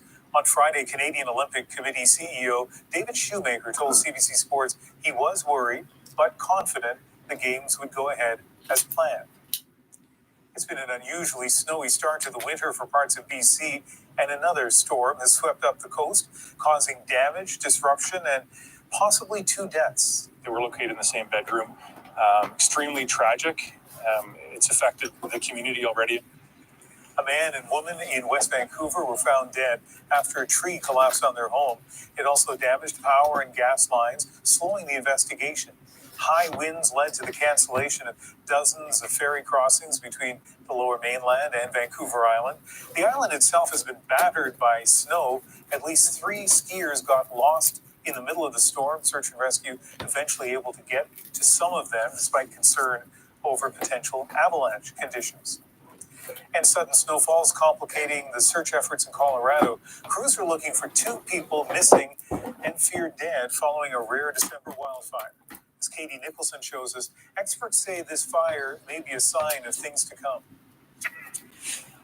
Steam and smoke rise from the snow as fire and ice fight it out on land that just days ago was a blazing inferno. Vicious wildfires tore through these suburbs Thursday after months of drought pushed on by hurricane-force winds. Holy crap! And as the gusts and flames subsided, a snowstorm moved in. The rubble of nearly 1,000 homes, now under 30 centimeters of snow. It just felt like a punch to the stomach. And this can't be real. It's just so surreal to be able to even fathom everything you own is just gone. 2 people are still missing. One of them, 91-year-old Nadine Turnbull. Her granddaughter tried to help her out of her home, but barely managed to escape herself. They tried to go out the front door with the neighbor. It was engulfed. We checked the back door. It was engulfed. Thousands of people now staring down winter without a place to call home. Just a few days ago, you were celebrating Christmas at home and hanging your stockings, and now home and hearth have been destroyed, and it's a shock. Yet another extreme weather event. We're seeing, outliers happening more frequently, and so at some point you start to wonder whether you can really call them outliers anymore. For researchers who study the impact of climate change on human health, it's an ominous sign more money is needed to help people adapt. I think people are starting to realize this is not one-off. We are starting to see that events we never anticipated, things that are truly shocking and very surprising, are going to keep happening, and they're going to get more and more surprising. If 2022 delivers the same kind of heat last year did, there could be more to come. Katie Nicholson, CBC News, Washington. In 2021, BC recorded the highest ever number of illicit drug deaths in this province in 1 year. And emerging from that data is a second troubling trend, an increase in drugs contaminated by a new dangerous substance. As Georgie Smythe shows us, advocates say it's yet another sign that illicit drugs need to be regulated. Jared McConnell is a user who tests his drugs before he takes them. The pills in his hand contain fentanyl and another substance, benzodiazepines, also known as benzos. This here has a percentage of somewhere around 15% fentanyl, 6% benzodiazepine. Fentanyl is still the main factor in drug fatalities in Canada. Benzos are now making the opioid crisis much worse. So it is very, very dangerous, and it's very hard to know until you get your stuff tested. So that is what scares me about it most. Benzos are sedatives legally found in medication like Valium or Xanax, now found in street opioids across the country. It's consistently changing. We feel like we can't keep up with how quickly new drugs are coming in and out.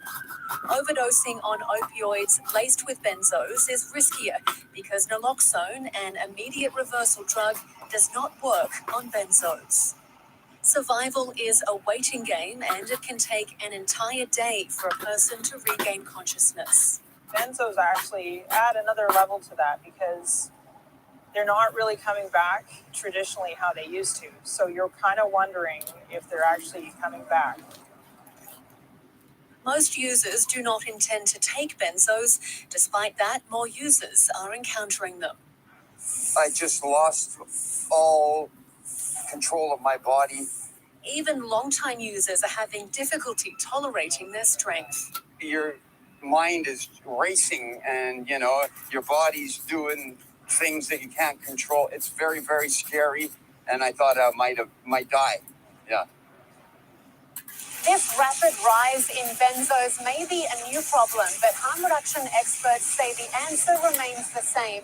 Only a safe, regulated drug supply will eliminate the dangers and save lives. Georgie Smythe, CBC News, Vancouver. A hockey fan in Seattle is being called a hero for spotting a cancerous mole on the neck of a Vancouver Canucks staffer. That's the message I want out there. Let's celebrate Nadia. Also, let's take care of ourselves. Up next, how she's being recognized and rewarded for her quick diagnosis. Plus, from the fall of Afghanistan to the riot at the U.S. Capitol, major international stories played out against the backdrop of an ongoing global pandemic in 2021. Our foreign correspondents weigh in on the moments that define the year, and a little later, some truly Canadian ingenuity on a Quebec pond. Yeah, once you're going, it's fine. A home-rigged solution for a smoother skate. We're back after this.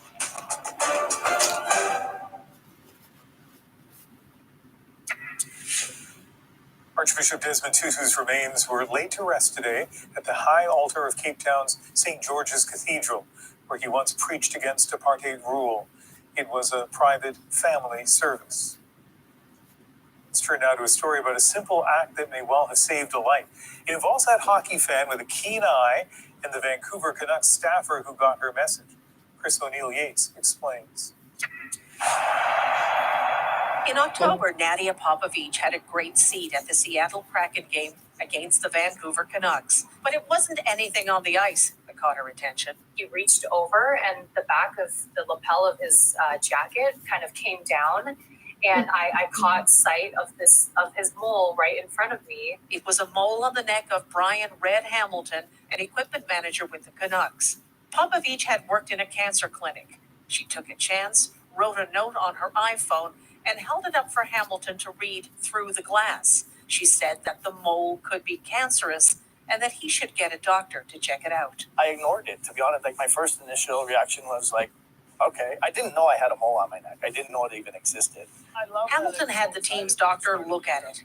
Turns out it was a malignant melanoma, and it could be fatal if not caught. He used 5 years. I'm sure you could give or take a little bit there, but that's a hard pill to swallow. On New Year's Day, the Canucks tweeted a call out.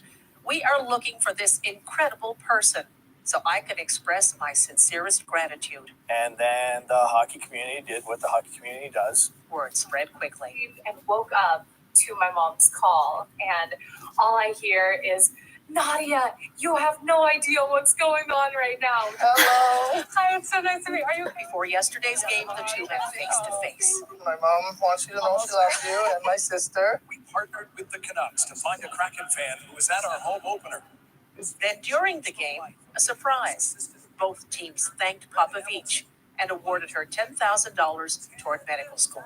She saved my life. She didn't take me out of a burning car like the big stories, but she took me out of a slow fire. I'm really hoping that people will just take a couple extra minutes in the mirror to check themselves out. A random act of kindness that will never be forgotten.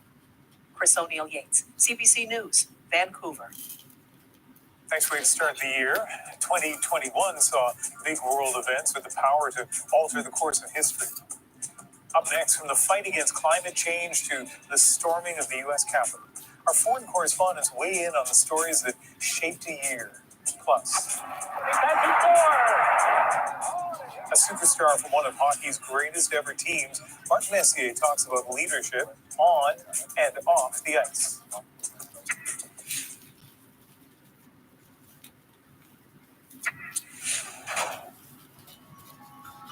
Now the airport is almost calm, cleaned up, but with the new regime's flags on full display.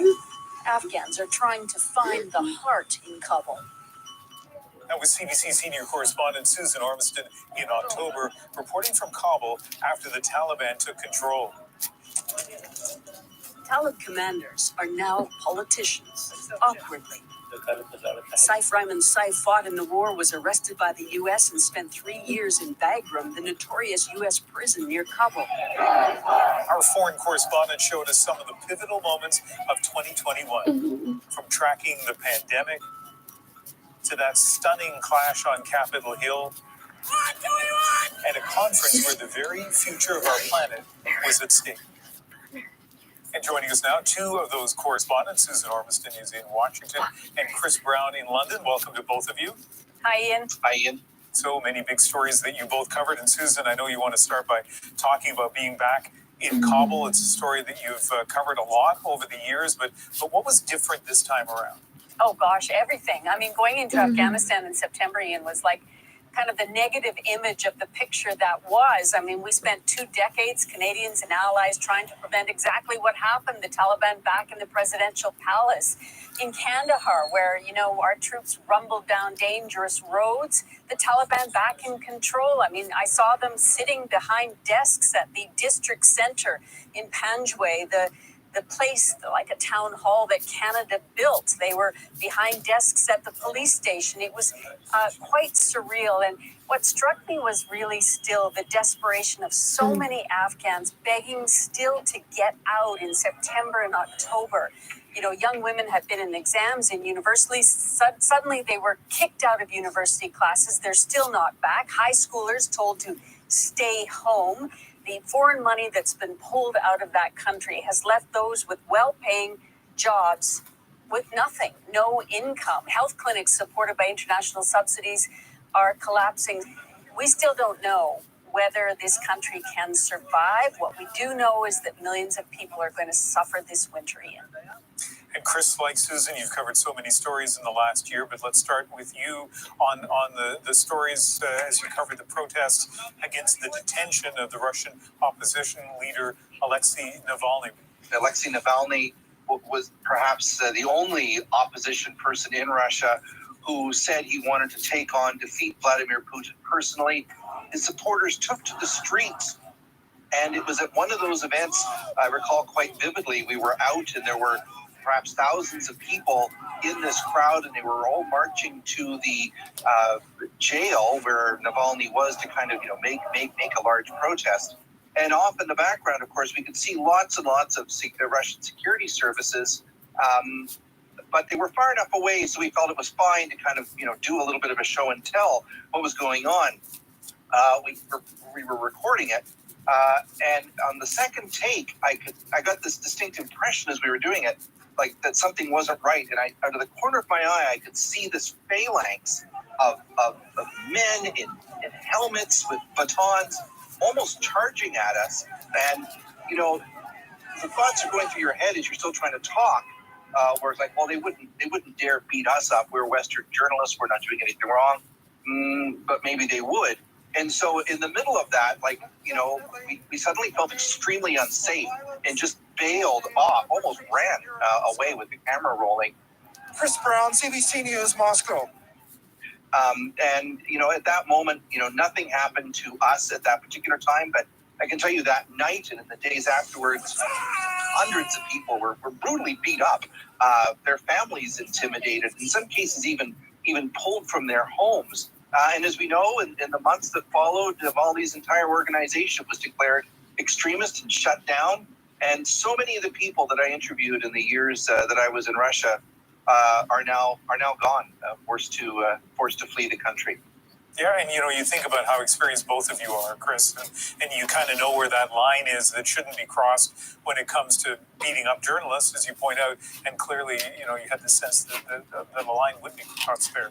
So you had to do what you did and move out of there. And Susan, speaking of lines being crossed, we're coming up to the 1-year anniversary of January 6th. I don't even know what to call it, insurrection, protest. You can tell me the word, but I mean, whether it's focusing on that or even just generally politics in the United States, I'm curious about what it's like for you to be in the States covering it over the last few months.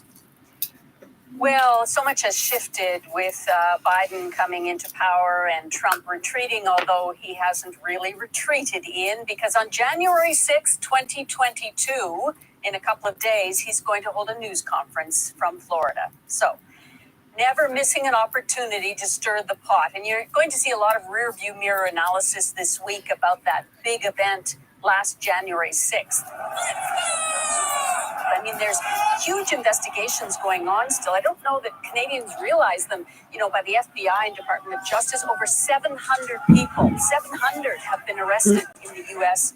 for that insurrection protest on Capitol Hill.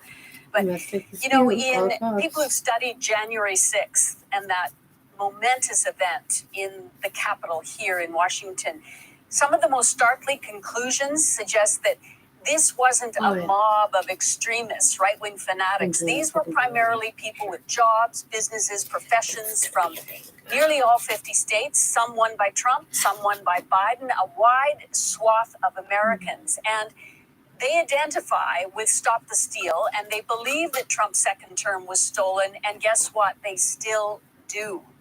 So the underpinnings of January 6th are still circulating in the U.S., and of course, we'll see what President Trump and President Biden have to say about it in a couple of days. So I had an hour with you on Cross Country Checkup. I only have 8 or 9 minutes tonight. So let's finish with this, Chris. We have about a minute. You were at the climate conference in Glasgow. A lot of criticism about what didn't happen there. What was it like to be a reporter in the middle of all of that?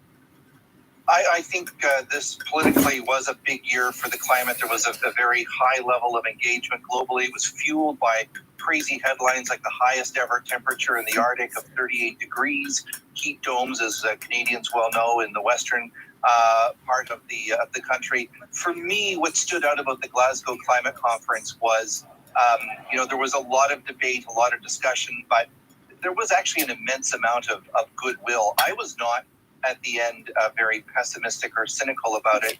I was particularly moved, in fact, by David Attenborough, the 95-year-old environmentalist, the British environmentalist, really considered a national treasure, delivered one of the most mesmerizing speeches that I've ever heard.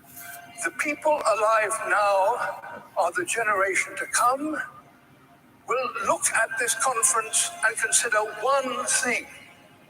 Did that number stop rising and start to drop as a result of commitments made here?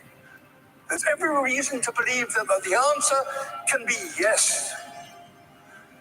If working apart, we are a force powerful enough to destabilize our planet, surely working together, we are powerful enough to save it. And when I look at it, they said going into this, it was going to go up 2.9 degrees over the next 20, 30 years. Now, if all the countries do what they say they're going to do, they could keep it to 1.8. Obviously, it's not the 1.5 target they wanted, and there's a lot of criticism about that. But I think it's hard on balance looking back at it, to say that COP26 wasn't at least a moderate success. Well, it's been really interesting looking back at it. Some of the stories each of you covered over the last year. Hope you had a good rest, because who knows what's ahead. Thanks to both of you. Happy New Year. He is one of hockey's best ever players, but for Mark Messier, greatness was always about the team. I recognized very early on that I wasn't the kind of player that could carry a team by myself. I wanted everybody to feel part of it. Coming up, my conversation with the hockey superstar. Plus, another kind of greatness on ice. Rigged with old skis and a hot water tank. We'll be right back.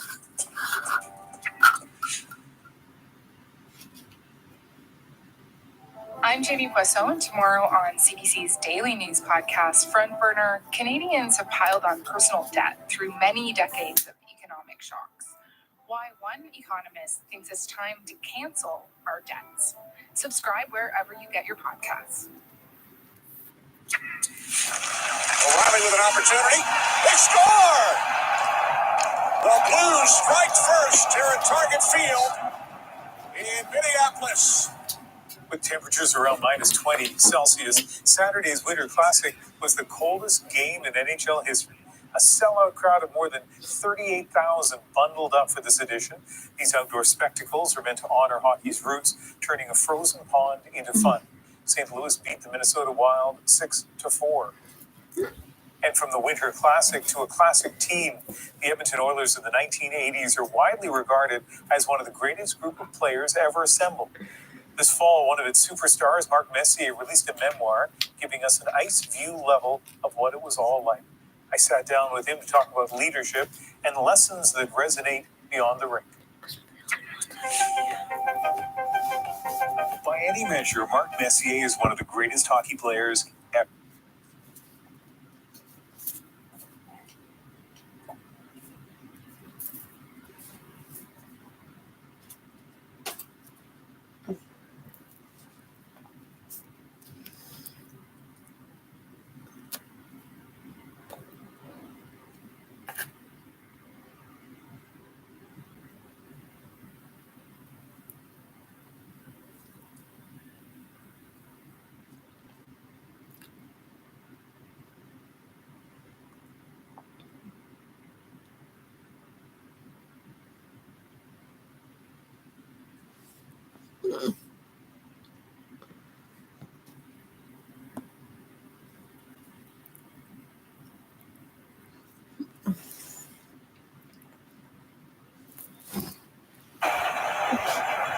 New year, same uncertainty, as the Omicron surge shows no signs of slowing. I don't think you're going to start to see a national peak until we get into February. And experts warned on TV Sunday a turning point could be weeks away. I hope that as we get into February and March and such, that we will be at that level of control. More than 300,000 Americans are now testing positive every day, with much of the world starting the third year of this pandemic, with record cases, rising hospitalizations, and fading hope that the beginning of 2022 would bring an end to the coronavirus. India on Sunday reported more than 27,000 fresh cases, the highest daily count since October. France has become the 6th country in the world to report more than 10 million infections since the pandemic began. And in Australia's most populous state, more than 1,000 people are in hospital with the virus, a first since Omicron arrived. One bright spot, evidence is mounting that a smaller share of Omicron cases is resulting in hospitalization than with other variants. But as Australian health officials point out, enormous amounts of people getting infected is still a danger to the healthcare system. Even though the severity is clearly going to be less, we are going to see very large numbers of cases, and a small proportion of a very large number is still a large number. Israel's top health official says the country could reach herd immunity as the Omicron tidal wave grows. But we don't want to reach it by means of infections, he told a local radio station. We want it to happen as a result of many people vaccinating. Omicron is not Delta. It's a different ballgame altogether. The Prime Minister says fourth doses will now be rolled out to people over 60 and medical workers. Israel will once again be pioneering the global vaccination effort. Karen Seolin, City News.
is for Dr. Arruda.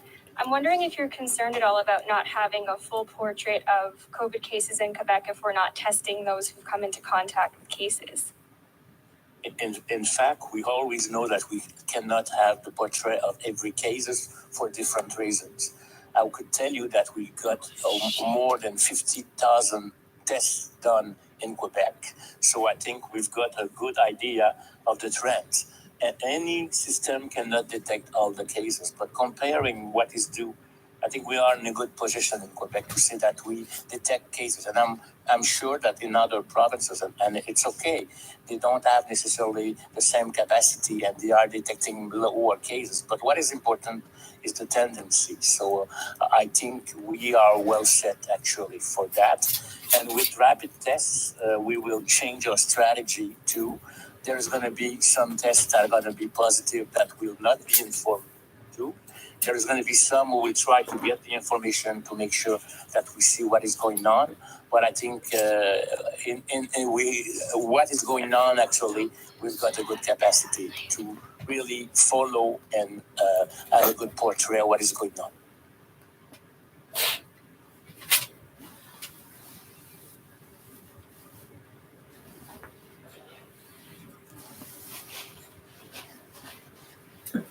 Responding, Atlanta, Cleveland, Newark, and others going remote for at least the beginning of January. It sets people back a lot, like with the time framing, it really does.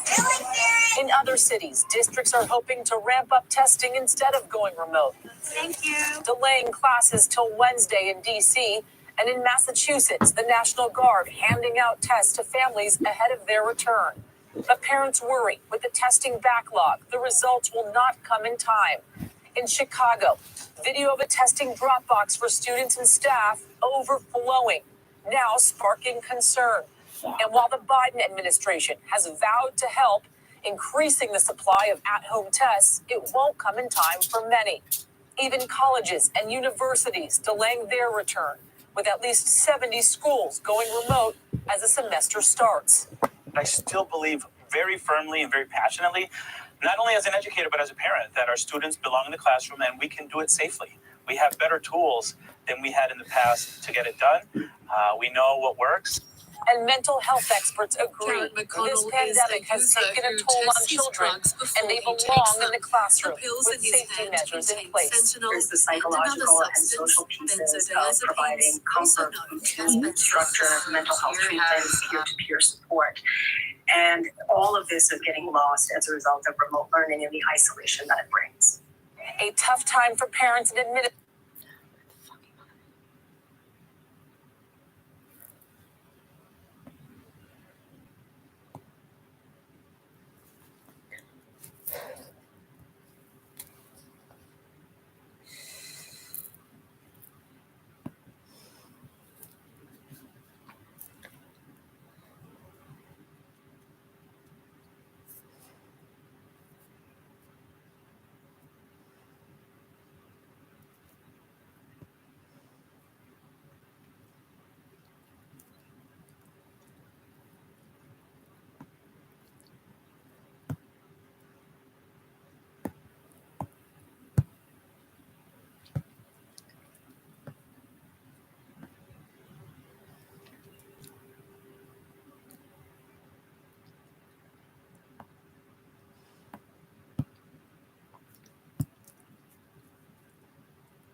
won't be able to treat all those who need it in the coming weeks.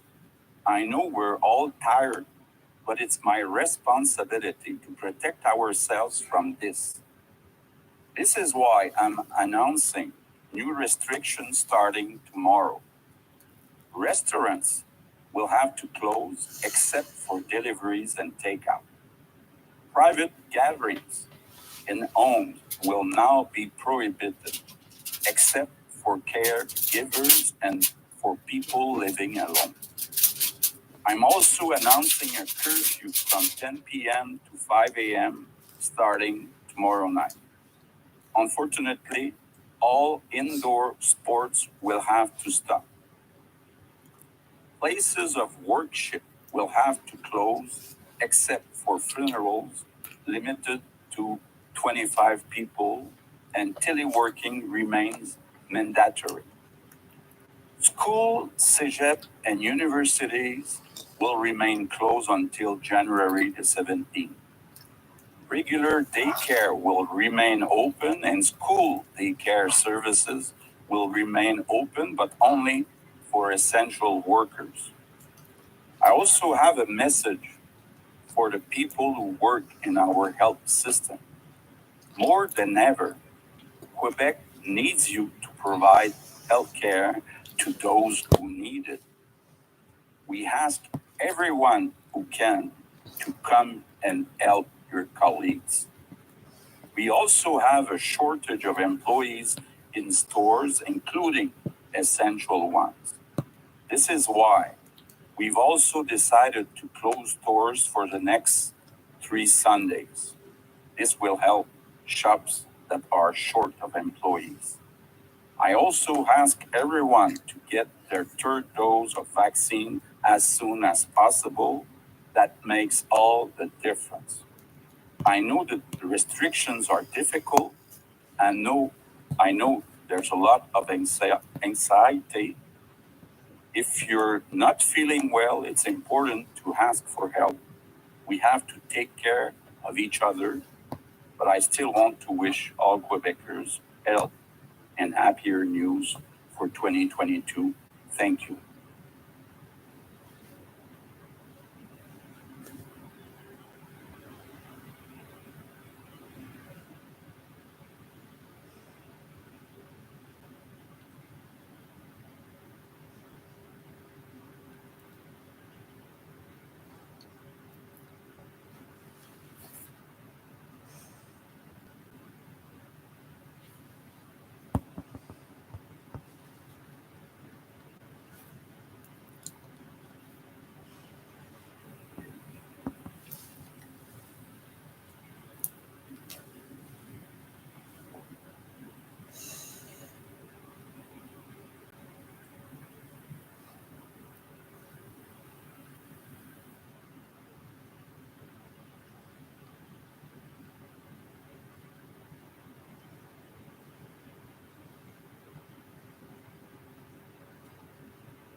Bad start to 2022 for China's Evergrande. The troubled property developer has suspended trading in its shares on the Hong Kong Stock Exchange. The company is heavily indebted with more than $300 billion in liabilities. That includes nearly $20 billion of international market bonds that are deemed to be in default after the developer missed payments. The suspension of its shares closely follows reports Evergrande has been ordered to demolish 39 residential buildings in the Chinese resort of Hainan because they were built illegally. Well, let's get more on this from our correspondent in Beijing, Fabian Kretschmer. Thanks for joining us, Fabian. Do you actually know why Evergrande has suspended trading in its shares in Hong Kong? Well, there was no official explanation given. We have to wait for more on that, but the news actually doesn't come as a big surprise.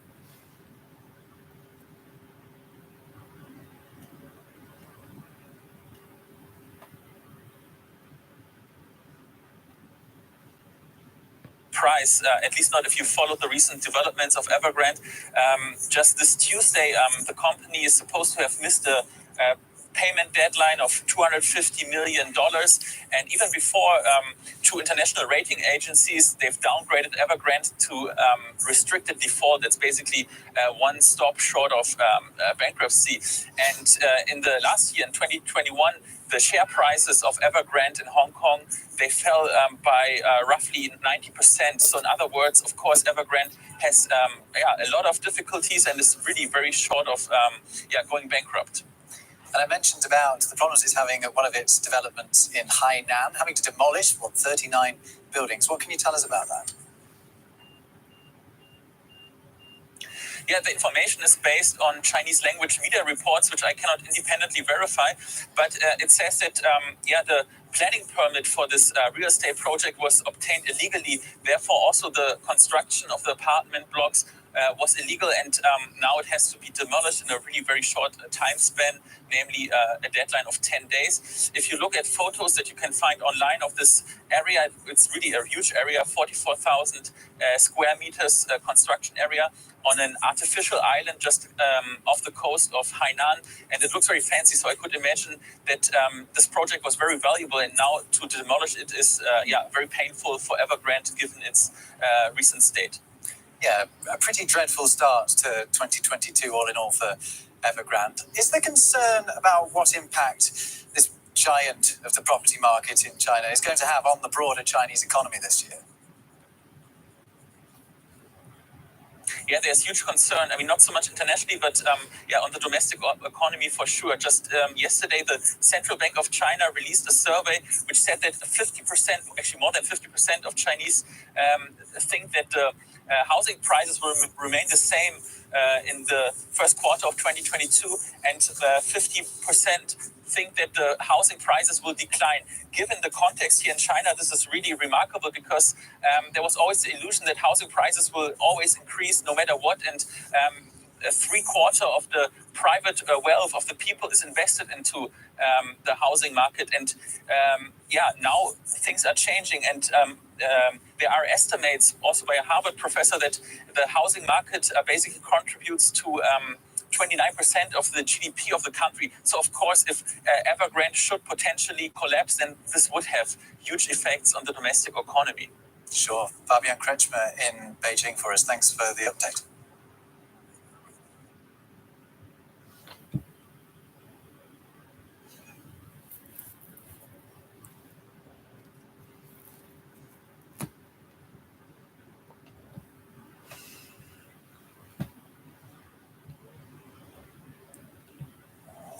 In signs of worsening crisis for the Chinese embattled property developer Evergrande, its shares have been suspended from trading early.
Well, he didn't know his mother had cancer until after it was too late.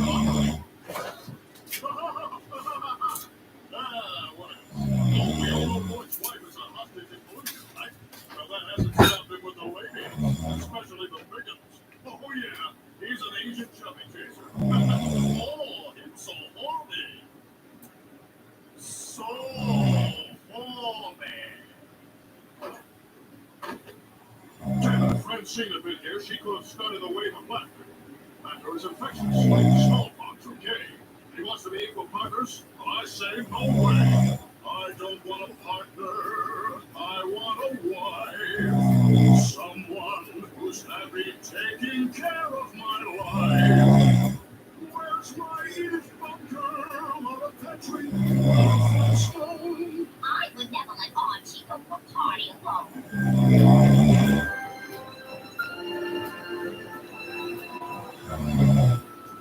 I want to go back to a simpler time when men were men and women had no say.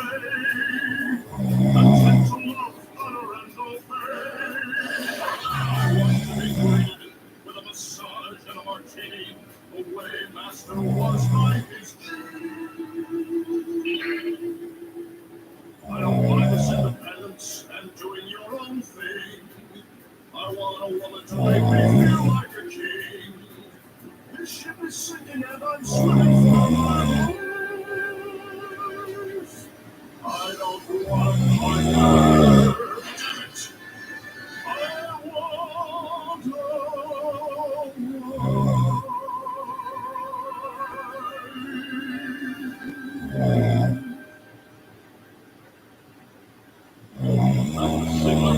Yes, please, just take what you want and leave. Are we gonna die? Yes, Randy. I'm not going to lie. Really? No, I'm going to promote you. Why? You and your family to relocate.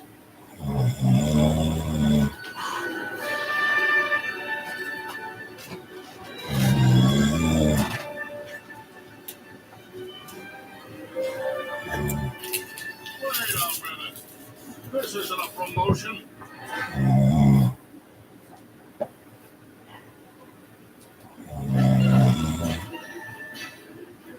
Oh, and everyone stay calm.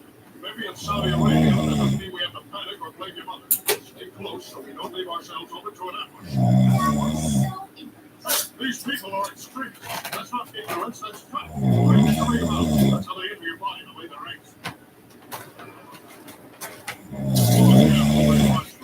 I'll call him every hour until he gives me my old job back. I think that's we live in a culture that's so different from. How come all the women dress like ninjas? They're wearing alliance. Some women are objectified by women in Western cultures. The beauty that doesn't exist here. Doesn't exist in Idaho either. Why couldn't we go there? Talk about a bunch of dogs. Oh, look, sure, McCain. I'm starving. Pull over, Stan. Are you insane? I'm not stopping for their food. Next you'll want to use their bathrooms. And I'll be damned if I want to use their sandpapery toilet scrolls on my proud American butt. Come on, we're hungry. Pull over. God, you think I'm driving me crazy. I guess what I want doesn't matter. If they have to, give me a medium. Director Boyd, Stan Smith, calling to apologize about the roast again. I only said those things because I was dehydrated and exhausted. It happens. Just Google Martin Lawrence plus arrested plus young. I guess you forgot to unpack me in the car. Good thing I remembered to drop a juice in your nylons. Nah, I need a drink. Where's the food? Saudi Arabia is a dry country. Seriously, where's the food? Ramsey, I have to report to my new assignment. Now I've installed extra locks on the doors and windows so you won't get me headed while I'm out. Stan! We're headed. I'll find us a satellite so we can watch Lost when I get home. But because we're stuck in this wasteland doesn't mean it's not Wednesday. There's no alcohol in the kitchen either. I'll look in the closets. You check the pantry. Stan, I'm not staying inside all day. I'm taking the kids to meet our neighbors, and when you get home, we'll all go see the house. Fine. We'll do it your way. Again. Oh my God, I am freaking out. I am totally freaking out.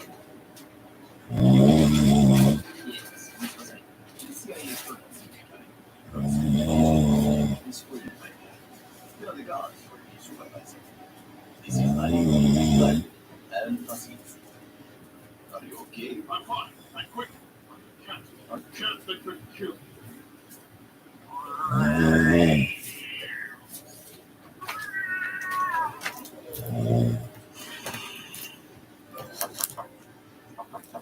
Hello, neighbor.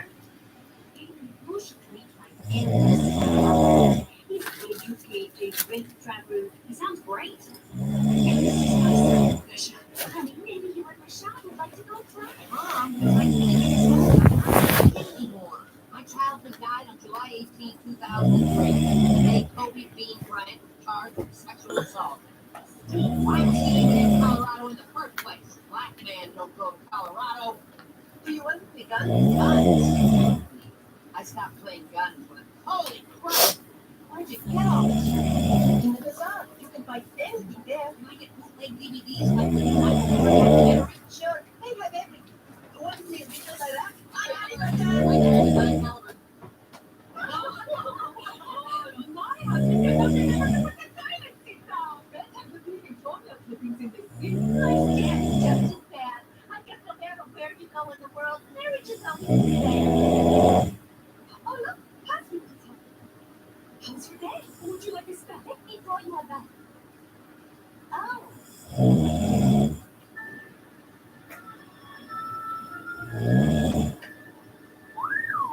Sweet shot. Wow, that looks like a game we play back in America. Oh. Tell us. Have you ever floated to heaven on angel wings? Fresh from the oven?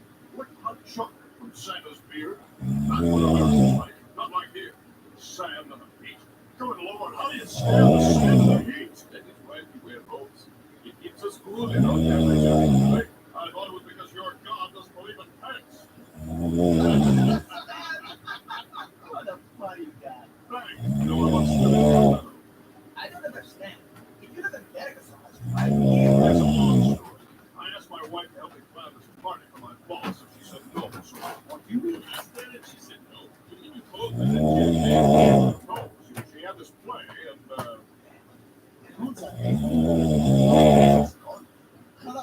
Let's stay.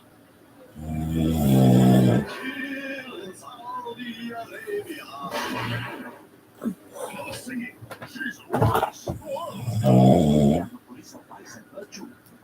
Should everyone follow our public singing is illegal in Saudi Arabia.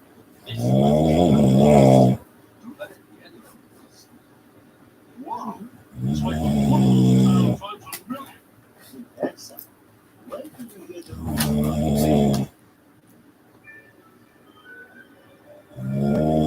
Does this furniture polish have alcohol in it? Tastes like I might die. Oh, sort of family member. I sure am. I was thinking about how you said this when it first happened. Well, I couldn't agree more. Great. Let's talk about it in the car. Baby, slow your roll.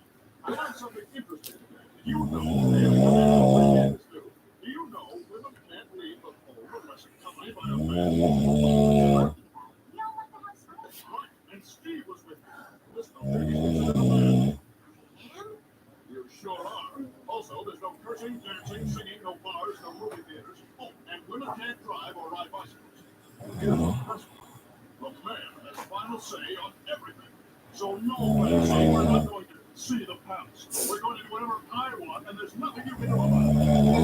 That's ridiculous. If you don't want to go out, I'll go by myself. I'm saying that I'm forbidden. Yeah? Well, too bad.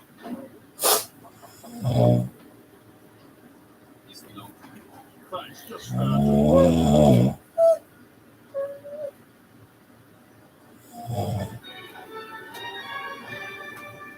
honey. Stan, I've had it. I want to go home. Has Bullet called back yet? Oh, not yet. I'll keep trying. I invited the fellas over for a feast after work, so I figured you could whip something up. Or as they say in this country. Forget it. You may keep me locked up in this house, but I control what I do in it. Or as they say in my country. Fine, I'll cook it myself. How will I do this without getting hair everywhere? Steve, oh, your son. You know the rule. Say it, and I'll escort you to the car. You're the manliest man in the history of manly. And when you're in your late 30s, you may have a chance of convincing a long-time female friend to offer sex with you. Oh, yeah.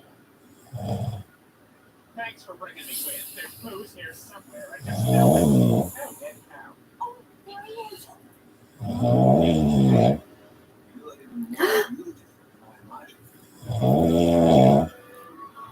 Who are you? No, I'm Mrs. You're both business. Dan, what on earth? No, to help with cooking and cleaning. Her name's impossible to pronounce, so I just call her Thundercat. What? You got a second wife? I like husband. I work 17 days like my 10. Well, Francie, this is the way things are done here. Think of her as a full-time housekeeper.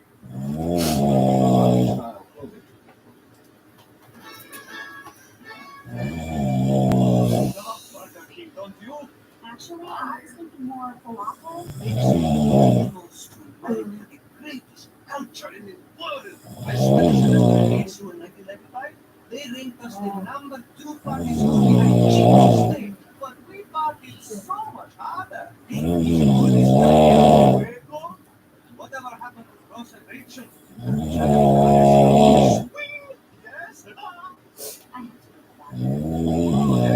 Going to the bathroom. The elevators. You, woman, where is your man? Oh, jeez. Jim is close. My take away now. Crazy. Not to mention my Patron. Get it? Like sonar. This is me sober. Oh, no.